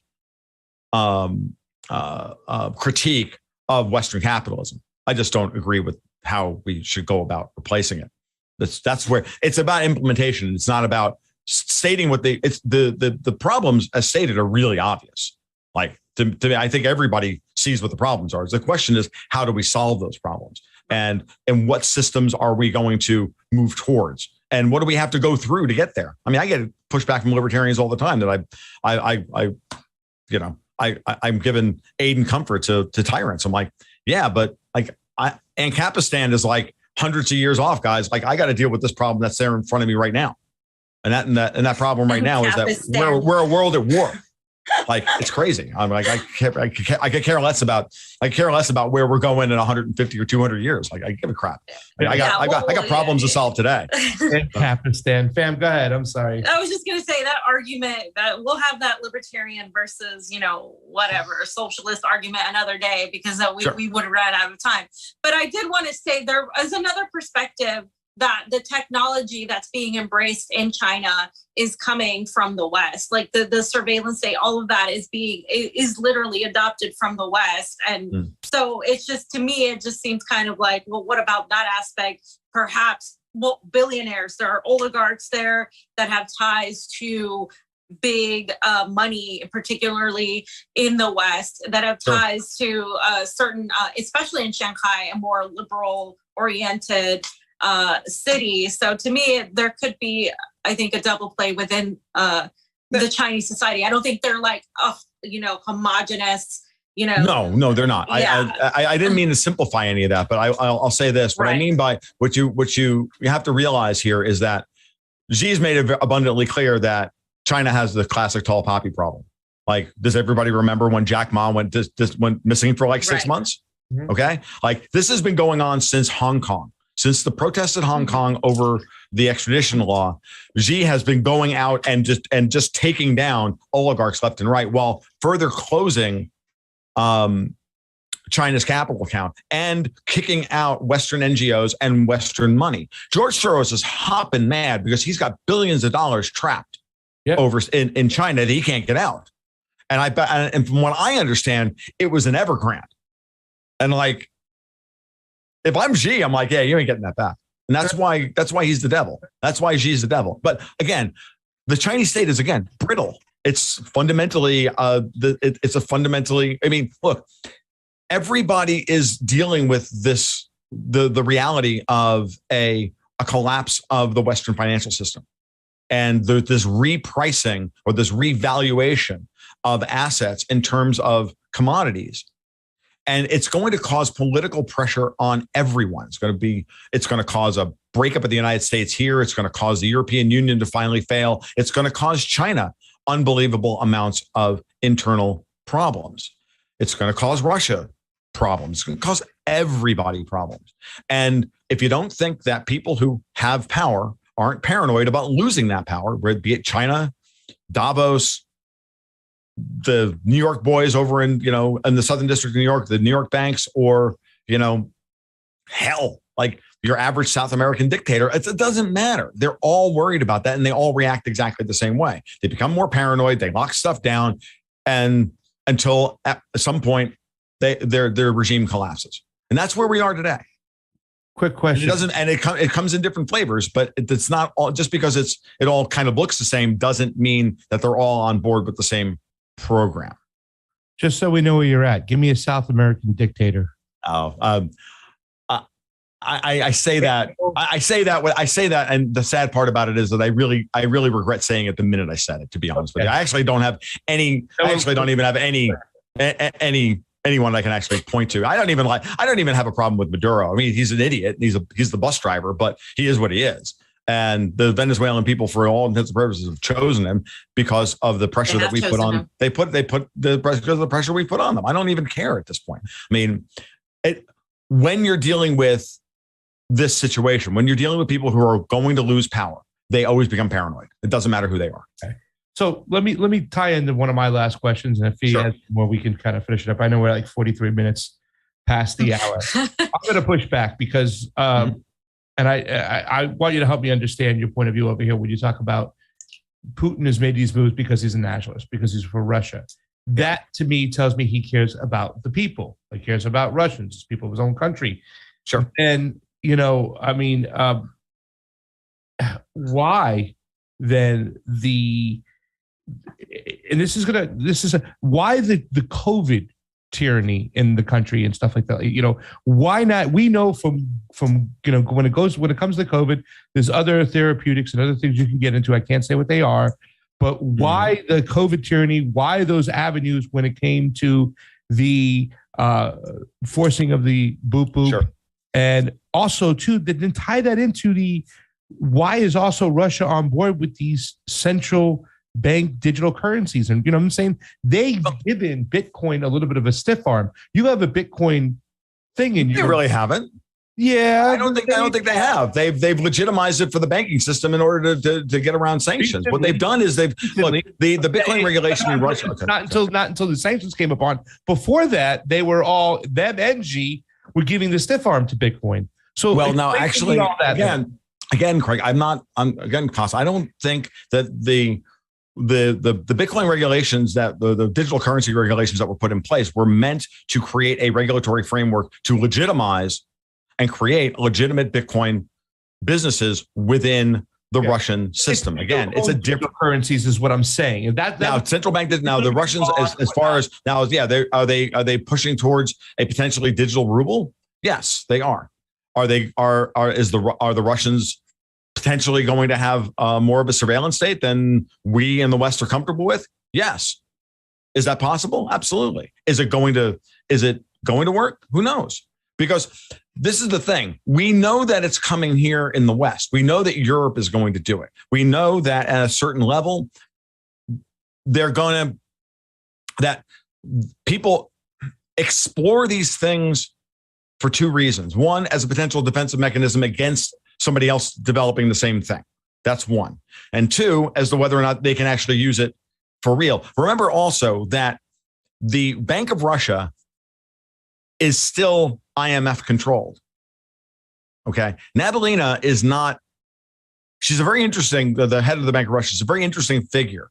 And I continue to have a hard time understanding why Putin keeps her around, except that she's actually does just enough to stay in power, but then also screws up just enough to justify if he ever wants to take over the central bank. I do believe at some point that they will nationalize the Central Bank of Russia and take it out from control of Western oligarchs. It is actually controlled and shares owned by foreign actors, just like almost every other central bank in the world. Why the COVID tyranny? Well, there's two things. One, why the COVID tyranny under Donald Trump? Because he got bad information from the people around him. Because he trusted his advisors who gave him bad information. Or he's part of the whole theater. I don't buy that about Trump. Trump is not smart enough to. He went out there and he's promoting the vaccine because he didn't know any better. He's a dumb, and he's still doing it now because he's a freaking stupid germaphobe. Both also a WEF Hall of Fame wrestler that understands how to work the idiocracy of the crowd and how to move people to one side of the party and become tribal as can be. When it's any serious decision, also said that Bitcoin was a scam because why? He's in bed and he's bending the knee to the central banks itself. He could be part of this whole thing as well, as far as I'm concerned. He could be, but I mean, I'll be honest with you. I just don't see it. I see Trump as being easily manipulated by bad people around him because given almost no options for having good people around him. The American deep state is very, very, very powerful. No different than if Marine Le Pen wins this weekend, we're going to be saying the same thing about Marine Le Pen you're going to be saying the same thing about Marine Le Pen in a year because the French deep state is so freaking pervasive and so powerful that they'll just blame her for everything. Trump is and the other thing, and you'll be honest, if you look very carefully at what Trump's been doing, he's losing his base. He's going to run in 2024, and if he doesn't get himself straightened out, he won't have a base to run on because we're all pissed off with him and the vaccines. Yeah. Trump is a carnival barker. And to him, he still thinks that was a great achievement of his presidency. I'm serious. I just think that's who he is. That you can take it one step farther than that, but I just don't see that reasonable. As far as Putin is concerned and Sputnik 5, Sputnik 5 is based on technology that the same people used to develop, that the Russians used to develop an Ebola vaccine and a SARS vaccine. Same technologies. Okay. So on that issue though, now, like, you're looking at the labs. I don't know if you've talked about this, Tom. Like the bio labs to me thing throws off the fact that that Putin is working on behalf of like the big pharmaceuticals, because there are things there that clearly the United States did not want to get out. Yes. And so that aspect to me throws a wrench in that argument. That's one way of looking at it. From the moment that Sputnik 5 came out, when it was announced, I looked at it and went, oh, this is the biggest geopolitical tool of all time. Because what Putin's doing is that what he did with it is he used it to go, look, hey, we have this vaccine. It works.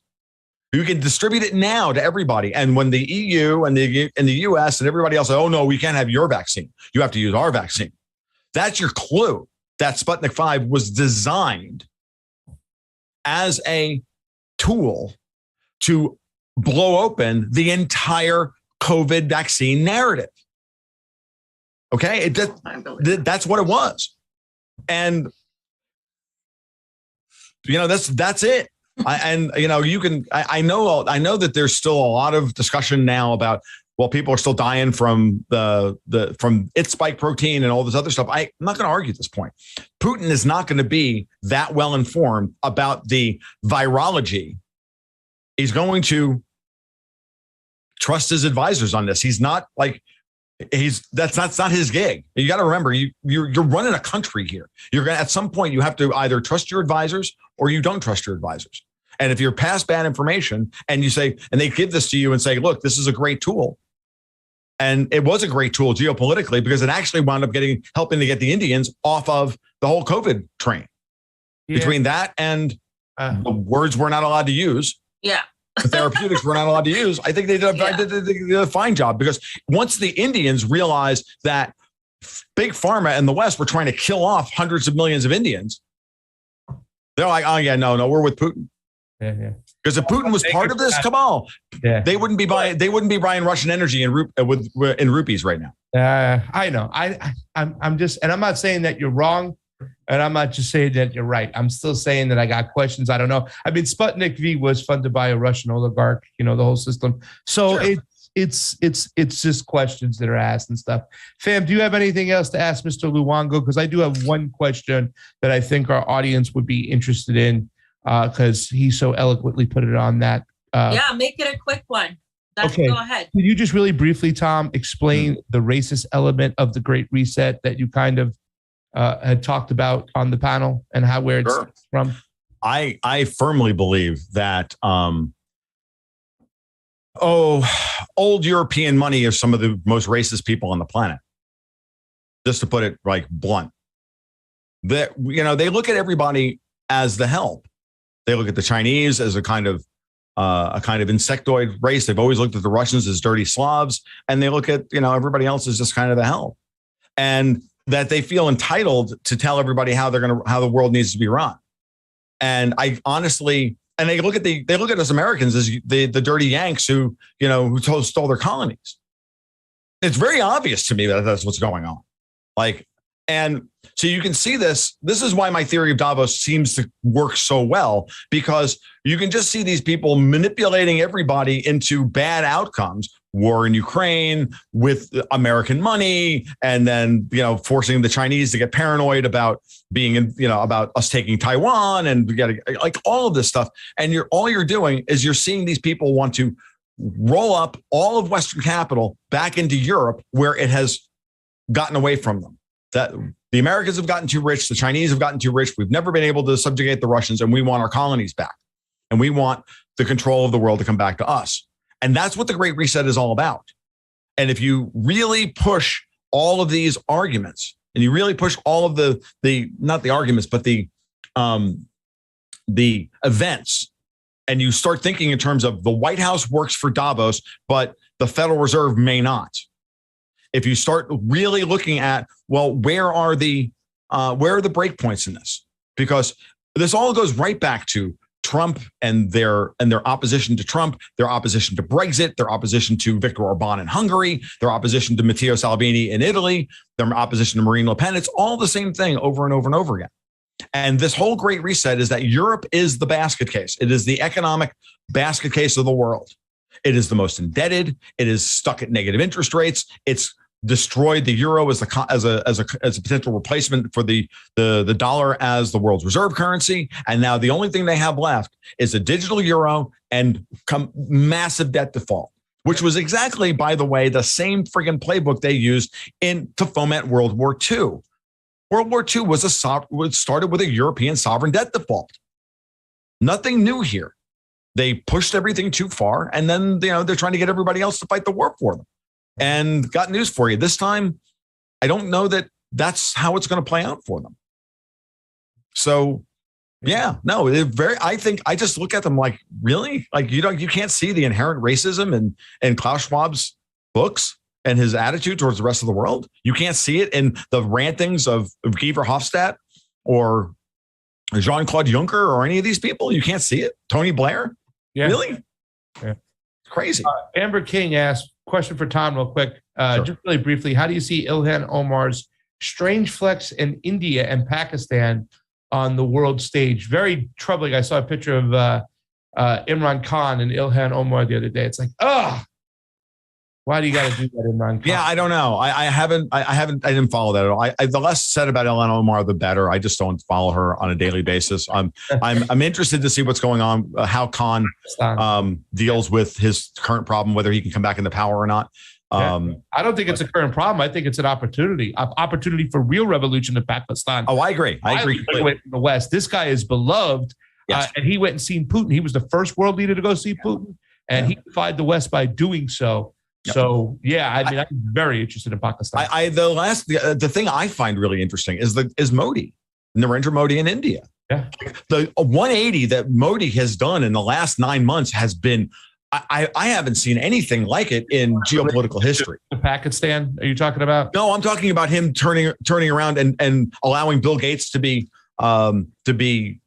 tried for murder, and the complete 180 on getting close to the United States, breaking defense contracts, opening up talks with the WEF.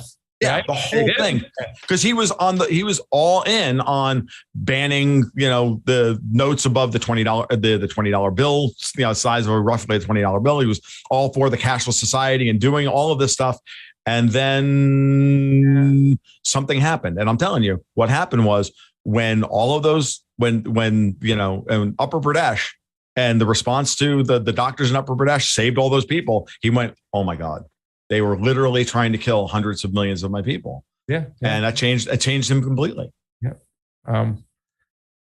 Tom, I've been impressed. Tom, thank you so much for coming on and having this discussion. We got him Friday, fam. We got him Friday on the morning show, so you ain't out of the ditch yet with us. Steve will have fun with him. Just licking his chops. He's in the corner. He's waiting. Yeah. We'll get you on Friday, Tom. You're not getting away so quickly. No problem. I'll be happy to do it again. I have no problem getting pushback.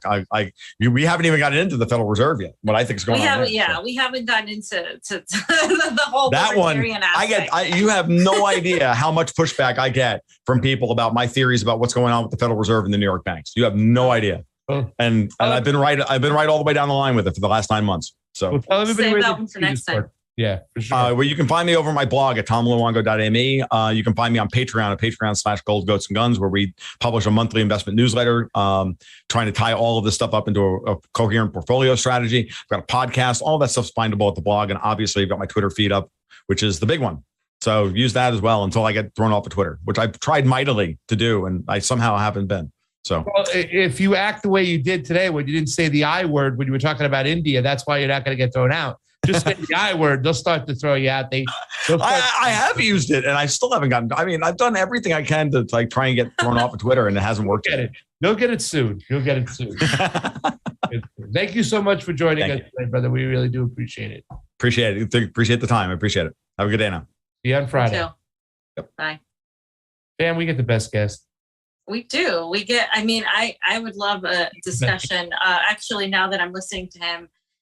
Involve him in the communist libertarian, and then some anarchist in there, and then just have this whole debate. I mean, I wasn't going to get into the bus driver situation or but I'm glad you asked that question.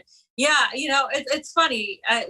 Libertarians, like, it's fun to talk to them because like we agree on some things, and then it's just like goes in another direction where you're just like, shit, we disagree on literally everything else. But like on war and on, I think he's half right with when it comes to things. But when it comes to Putin, I agree with him 100%.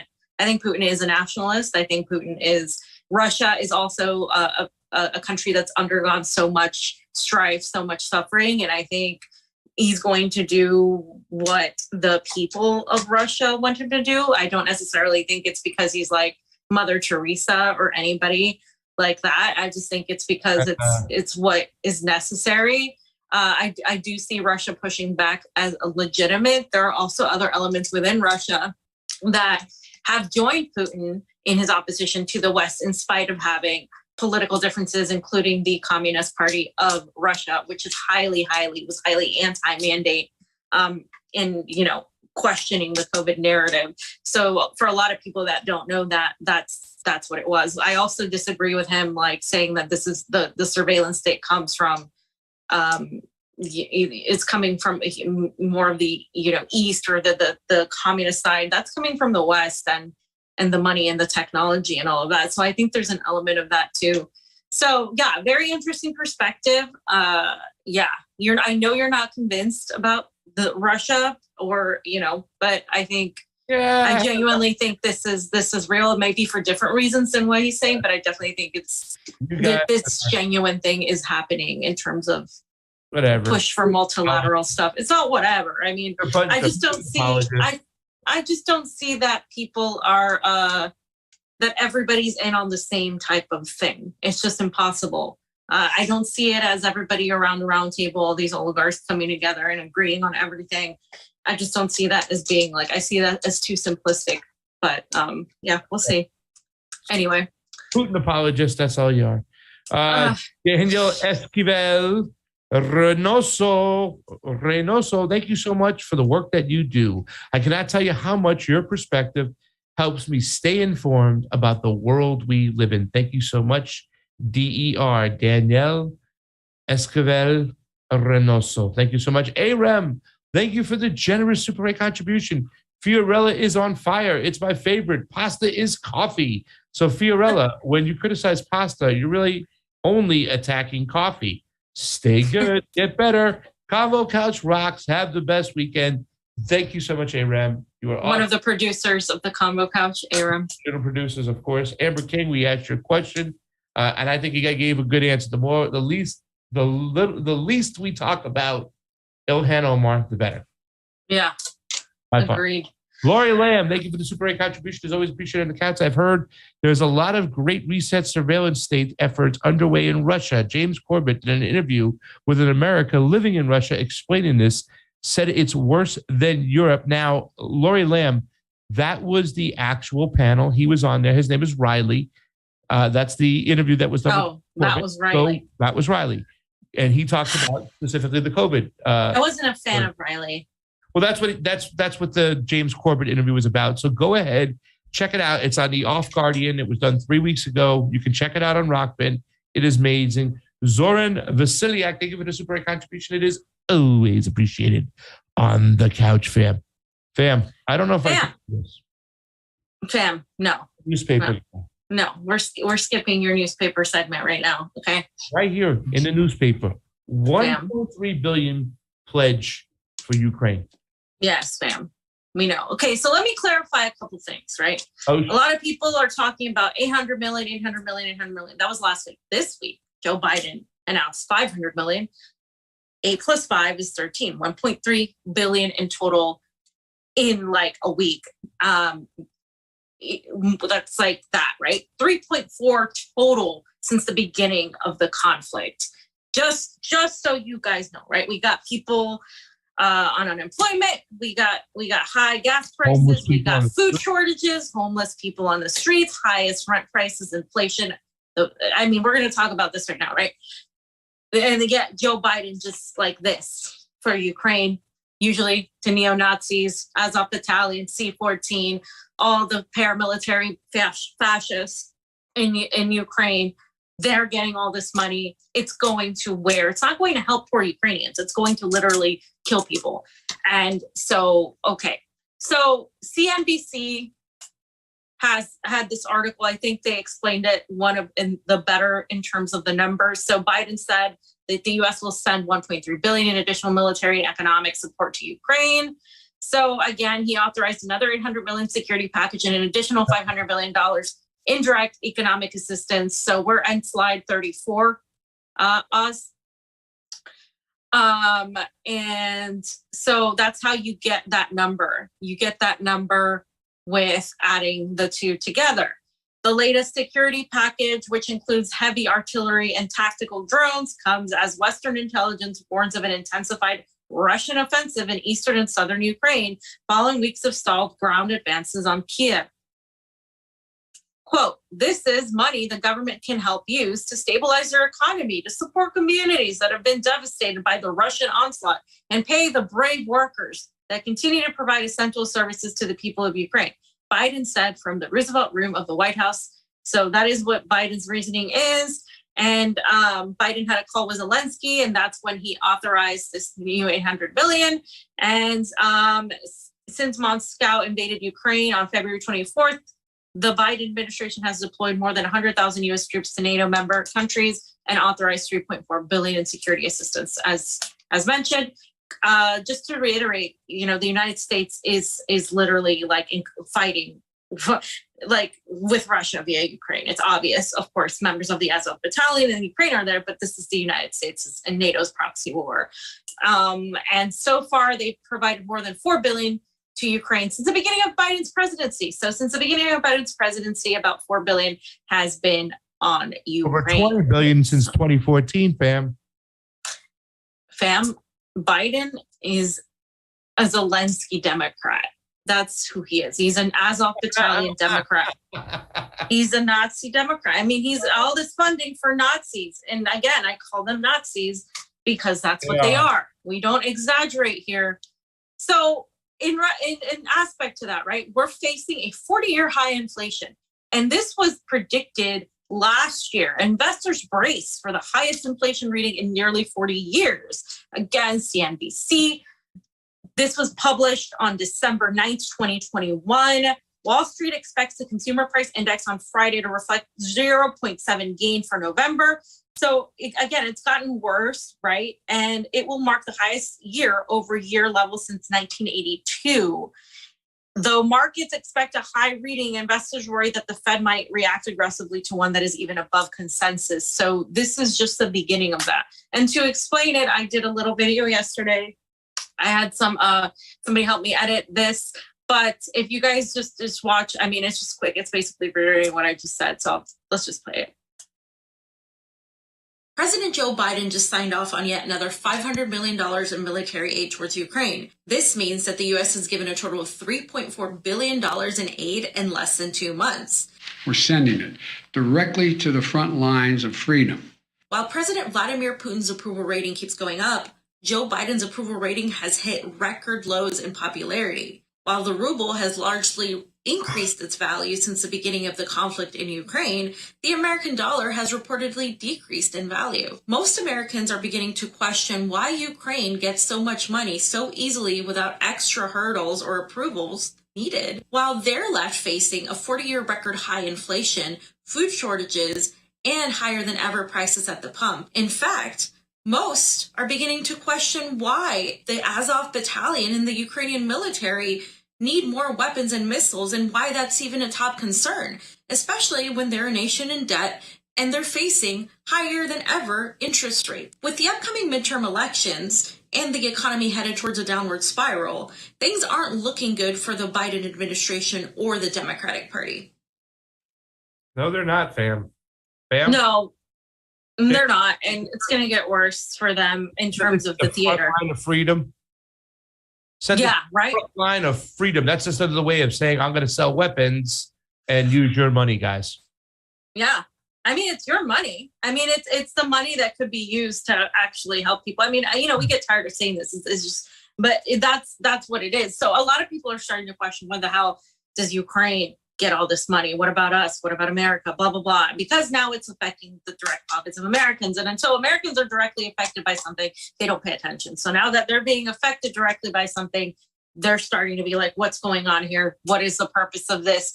Meanwhile, as we're headed for a terrible, terrible like depression, you know, and everything we just said, Vladimir Putin and Russia are actually getting a lot of gains and victories in this conflict against Ukraine. And this whole thing is happening right now. And there's Vladimir Putin. He was talking with the Russian Defense Ministry, Sergei Shoigu, and they went over some important things that I think are important to talk about. So I'm just going to go over them real quick because he's the Supreme Commander-in-Chief of the Russian Armed Forces, and he sat with Vladimir Putin to assess the situation in Mariupol.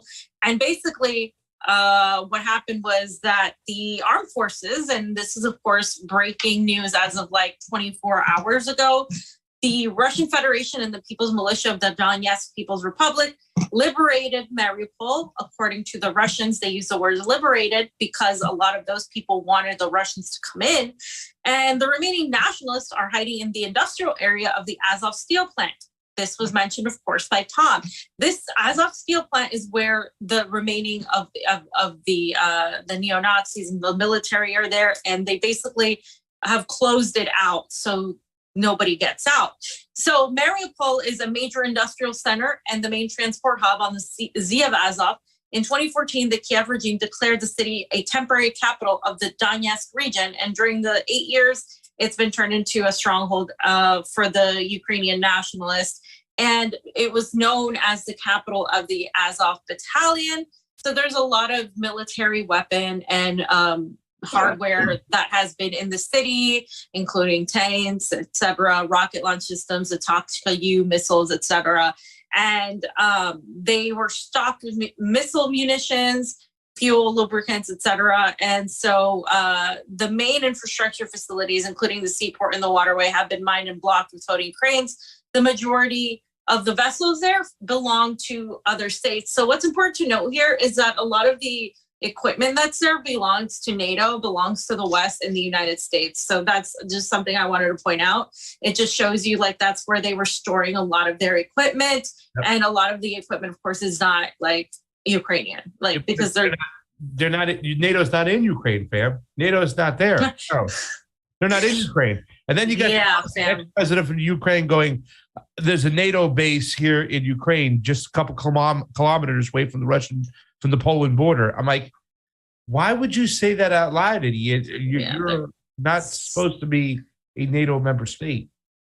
Yeah, well, the argument is because NATO isn't in Ukraine that they're not helping. Hello, they're sending military soldiers from NATO. Some of the soldiers reportedly are American and other from the West. So they're having mercenaries sent there. Obviously, NATO is involved in one way or another. So the numbers say, right? The numbers are that on March 11th, there were about 8,100 troops or so in of the Ukrainian armed forces, right? And that's how many were in the city. You can go ahead and put it on us. And then that included, of course, the foreign mercenaries.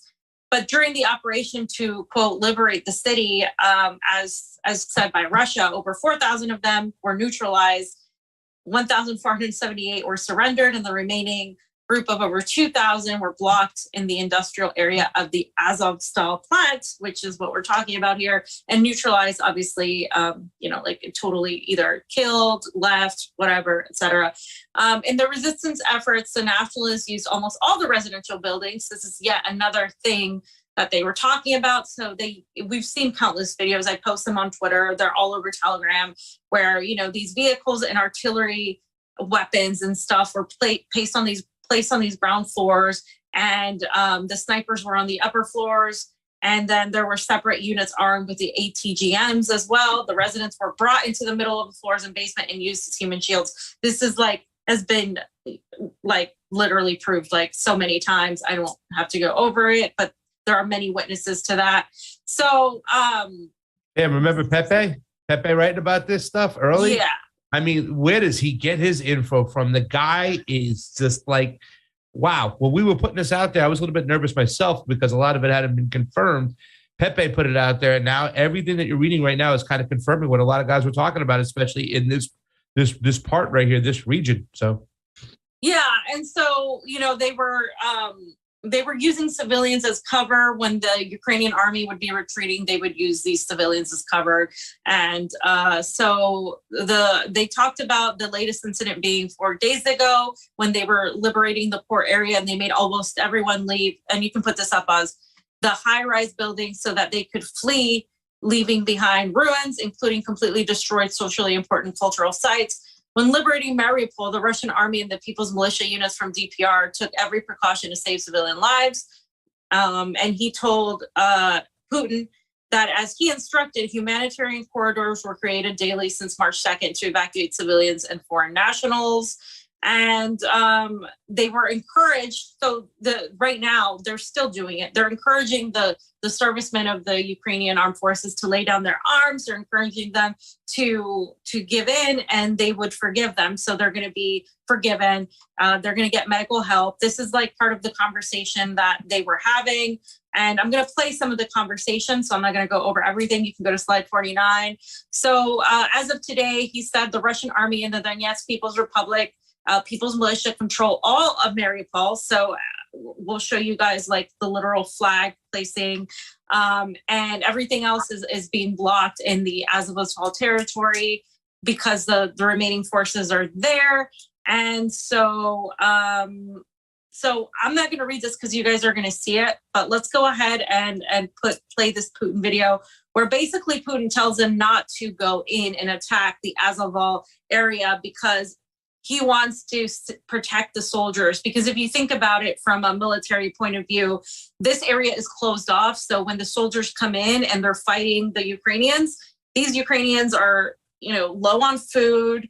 They're low on morale. They don't have very much to really fight with. And they don't want the soldiers to go the Russian soldiers to go head to head. At least that's the reason that Putin gave. Other people are saying that there are other reasons. So, yeah, so let's go ahead and just play the video. Предлагаемый штурм промышленной зоны считаю нецелесообразным. Приказываю отменить. Это тот случай, когда мы должны думать, то есть мы всегда должны думать, но в данном случае тем более о сохранении жизни и здоровья наших солдат и офицеров. Не нужно лезть в эти катакомбы и ползать там под землей по этим промышленным объектам. Заблокируйте эту промышленную зону так, чтобы муха не пролетела. Предложите еще раз всем, кто до сих пор не сложил оружие, сделать это. Российская сторона гарантирует им жизнь и достойное обращение с ними в соответствии с соответствующими международно-правовыми актами. Всем, кто ранен, будет оказана квалифицированная медицинская помощь. Совершение боевой работы по освобождению Мариуполя – это успех. Поздравляю вас. Передайте слова благодарности в войска. Представьте, пожалуйста, предложение по награждению отличившихся. Okay, so you guys can see that conversation. And what I find interesting about Russia is that they display these conversations. I don't think the U.S. military leadership would have a conversation with Biden freely, even if they're lying, whatever. I don't think that would happen in the United States. They wouldn't allow that to be a thing. They would just have them make a speech. They wouldn't tell you, oh, these are the intricacies. Here are the details that we did. That doesn't happen here. I just find that fascinating. Well, you know how our media and our government officials will play that off of, oh, this is the propaganda they're putting out there. This is all. Well, yeah, that's what they're doing. But what I'm saying is, if we were in that situation, you wouldn't even hear that. You would just say, we have sources and that this happened, and you wouldn't get to hear that conversation happen. Absolutely. So this is a video of the Donetsk People's Republic flag being raised over the highest point of Mariupol, signaling the takeover / liberation of Donetsk, Mariupol, in Mariupol.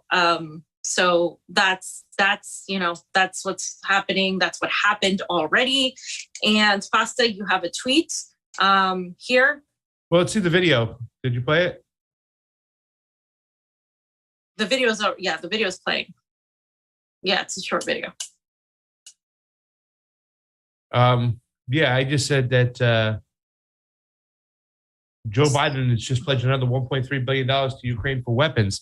He has now entered that stage of a drunk wasted at a bar who can barely stand up, but keeps screaming for shots that will be placed on your tab. At what point do you say, cut him off? He's had enough. That's a really good analogy. Yeah.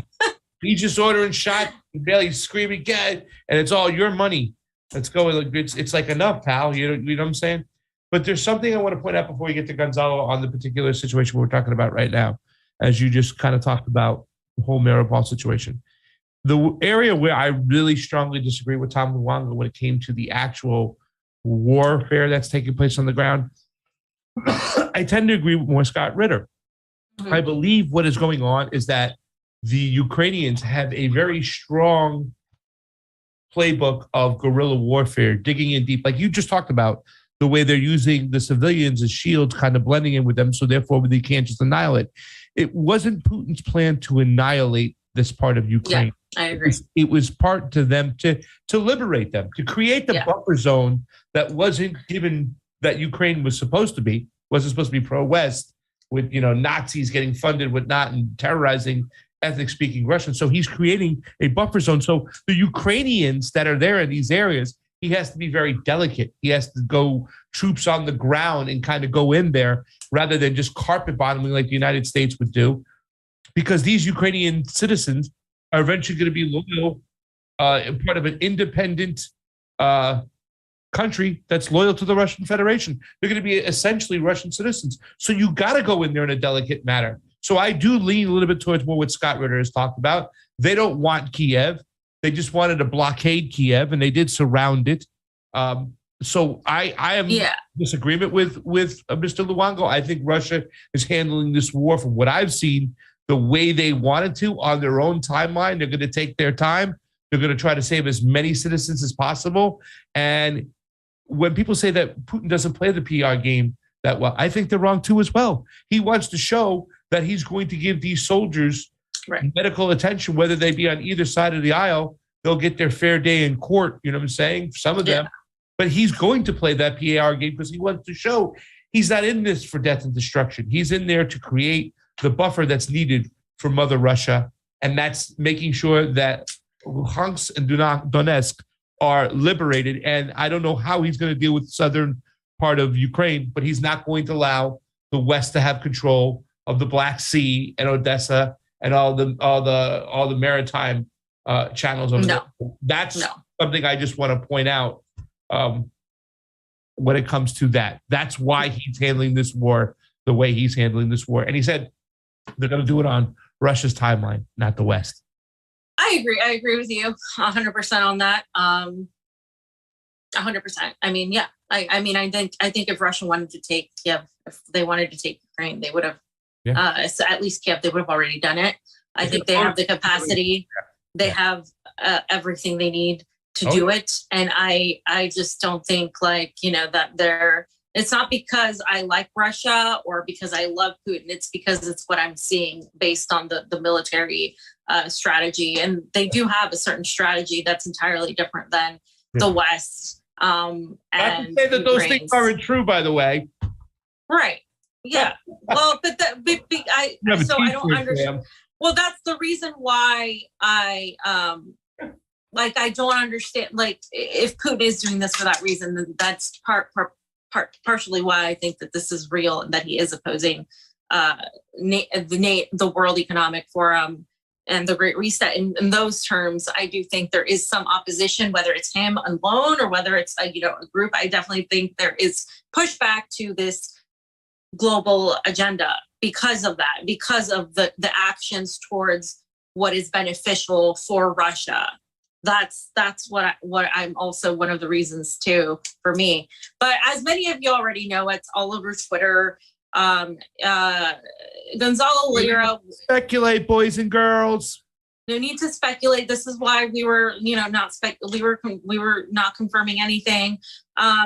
Gonzalo Lira is fine. All his social media accounts that were previous to him are not under his control anymore. So he has a new Twitter, but let's just play. He had a great interview with Christian Alexander. I forget, Cristoforo. That's what I was. Cristoforo.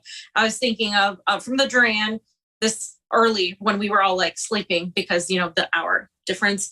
And Annabelle Villeroy posted this. She said, breaking April 22nd. Gonzalo tells Alex Cristoforo, physically, I'm okay. I don't have anything I can say publicly other than I'm okay. So let's just watch a couple of these videos. Here's the first one. And then there's I believe there was another one I wanted to play, but you can just play the first one. Okay. And so anything that was published or posted on the Gonzalo Lira YouTube channel, the Coach Red Pill YouTube channel, the real Gonzalo Lira Twitter feed, and the real CRP Telegram feed after April 15th, just discount it because it was not me. I did not have access to those accounts, and I still don't, for that matter. And I don't have my cell phone or access to my email accounts.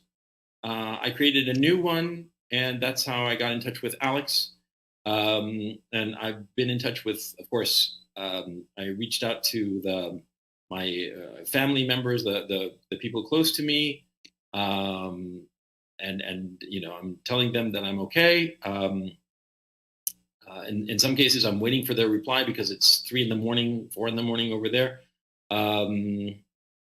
I'm okay. Physically, I'm okay. I don't have anything that I can say publicly other than I'm okay. And thank you for the concern, because I've been like checking out on internet some of the stuff that is being said about me, and I appreciate so much the kind wishes and all the thoughtfulness of so many people, and I very much appreciate it. But I'm still in Kharkov, and for the time being, I cannot leave. The authority here has told me that I cannot leave the city, and but I'm okay, and none the worse for wear, and I'm rambling, and I'm sorry about that. I'm a little bit discombobulated, as you can imagine, but I will come up with something clever to say. So I'm going to end here. Alex, thank you so much, and just. Okay, so you guys can see, I would recommend going to watch that interview. I know he was just on a couple of other shows, and I'll reach out to him as well. I haven't had time to reach out to him, but I'm so glad that he was found safe. I don't, for now, I think somebody like him is still in a dangerous position where he's at, and all the people that were lying about, being him or lying about him being dead, or killing him, they're just like, it's very clownish right now. And all the people, like I think Vanessa and Eva both stated like that we're just saying unconfirmed things for clout, or it's gross. This is a person's life. This is a person's, he's a family member. This is a person that, that was giving us so much information that was accurate. On the ground, we had him on, not that long ago. We were really, keen on what he was saying. And that's to me it, when you're a journalist or when you're a commentator and you're on the ground, whatever, exposing yourself, those are not, it's not a joke. You could potentially lose your life. It's happened to many people that have lost their life. So I think it's important that we acknowledge that. And this is why you don't confirm anything unless you have 100%. 100% like accuracy that that this is, especially when it's a person's life. So I'm extremely happy that he's okay. That's all I care about, that he's fine. that he can continue to tell the truth. I don't, everything else is just, irrelevant. I think that he should be careful, and mostly because he was captured, by the way, by the Special Operations Unit, of Ukraine. So all the people who still cheered on the false news of his death and torturing, you could still go eat a bag of Richards. You really can. That was some awful, dirty, disgusting shit. People who out there who didn't agree with his ideology, thought he was a bad person, right. He was misogynic, saying that he deserved what he got from the Azov at the time, when a lot of people thought he was tortured and killed and beheaded. You could still eat a bag of Richards. And I just like to say that it's disgusting. It really is. And it's all about your own narcissism, that you want to be the savior. You want to be the, even what that Sarah was saying, I'm being attacked here and I'm on the ground doing this. He wasn't even with any credentialed outlet and stuff like saying, just go to hell. Dirty, disgusting people. Look in the mirror. You're not journalist. You're propagandist. Deal with it. What's this? 100%. I think we skipped one. I think you have Imran Khan, the video, right? It's like there is a video. 61. 61, yeah, it's right there. If he just clicks on it, he should be able to get to it. What did you have to say about this? I know you're just mentioning it. We talked about it with Tom Luongo, right, when he was on the show, just to see what happens in Pakistan. I love Tom's answer there, right? Straight up was, listen, I'm not interested in talking about Ilhan Omar, but I am interested to see what happens in Pakistan over there with Imran Khan, to see if he can really pull it out. You know what I'm saying? And like I said, he goes, Tom alluded to there being trouble. And don't get me wrong, we're at the point of peaceful protest in Pakistan right now, since the government, the parliament, removed Imran Khan in a vote of no confidence. When Imran Khan tried to dissolve the Congress and take it to the people for a vote, said let the people decide. And he did this because of the foreign aspect that was involved there. It's part of their constitution that they can do this. However, the higher courts ruled against them. They removed him. They put in an old party family name that's been in Pakistan. Family has had power before in the past. And almost immediately, like clockwork, they canceled the subsidies on oil and gas and electricity that Imran Khan had given the Pakistani people in early January. And the IMF is pretty much back in control of what happens in that Pakistan. It's corporately controlled. It's military controlled. It's controlled by the West. It's a puppet. And the last straw for the West was the fact that Imran Khan did go to see Putin, talk about Putin, did warn the West, the European Union, that he is not going to pick sides in this situation, that the Pakistani citizens are not the slaves to the Euros, to the West, and that they were friends with whoever they want to be friends with. So since he's been removed, they've been taking it to the streets. One more time, Oz, there, if you can really get it nice and big. Look at the size crowd. This is less than 24 hours. It's got millions of views. His party, the PTI, I think does a pretty decent job with their public affairs and getting the information out.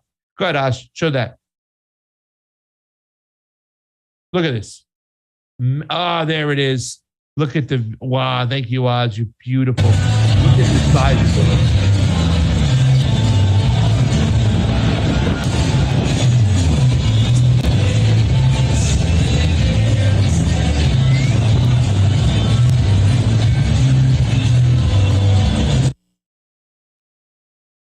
So, fam, I am excited. There is a chance for real revolution there. Let's see what's going to happen. It's going to be interesting. Like I said, Imran Khan, his one fault, a lot of people felt, is that he wasn't corrupt at all. And a lot of people feel this guy is not corrupt, especially when it comes to foreign policy, especially comes with his relationship with the West. They did have a relationship with the Saudis, but Saudi Arabia has been doing a lot of business with India. So it seemed as if Pakistan was becoming geopolitically homeless. So it's just interesting because it's just, for me, it's exciting. And I just can't wait to see what the next moves are. I fear that pretty soon, if these protests continue to show up the way they are, thousands and thousands of people, the Pakistani government that's in control will start to give orders to disperse. The military will be called in, and it might turn bloody. I hope to God it does not. However, what are the mechanisms needed, fam, for Pakistan to have a real revolution and a person like Imran Khan come in there, rewrite their constitution, separate themselves completely with the West, allow them to become partners in somewhat with Russia, with China, allow them, I pray for more than anything, peace with India one day. Don't sit here and tell me that these people in Pakistan and India can't realize that they were pitted against each other, that they were played against each other, and say, we're not going to do it anymore. We existed together before the colonization came in. We can do it again. We can end this madness that we've been pitted against each other and find peace in a multipolarization type of world. That's what I'm hoping for more than anything, because at the end of the day, I want to see peace. And a person like Imran Khan, to me, is the definition of what a leader should be if he's trying to push for peace the way he's pushing for peace. I mean, yeah, I don't think he's perfect by any means, and I definitely think he's made a lot of mistakes. But he is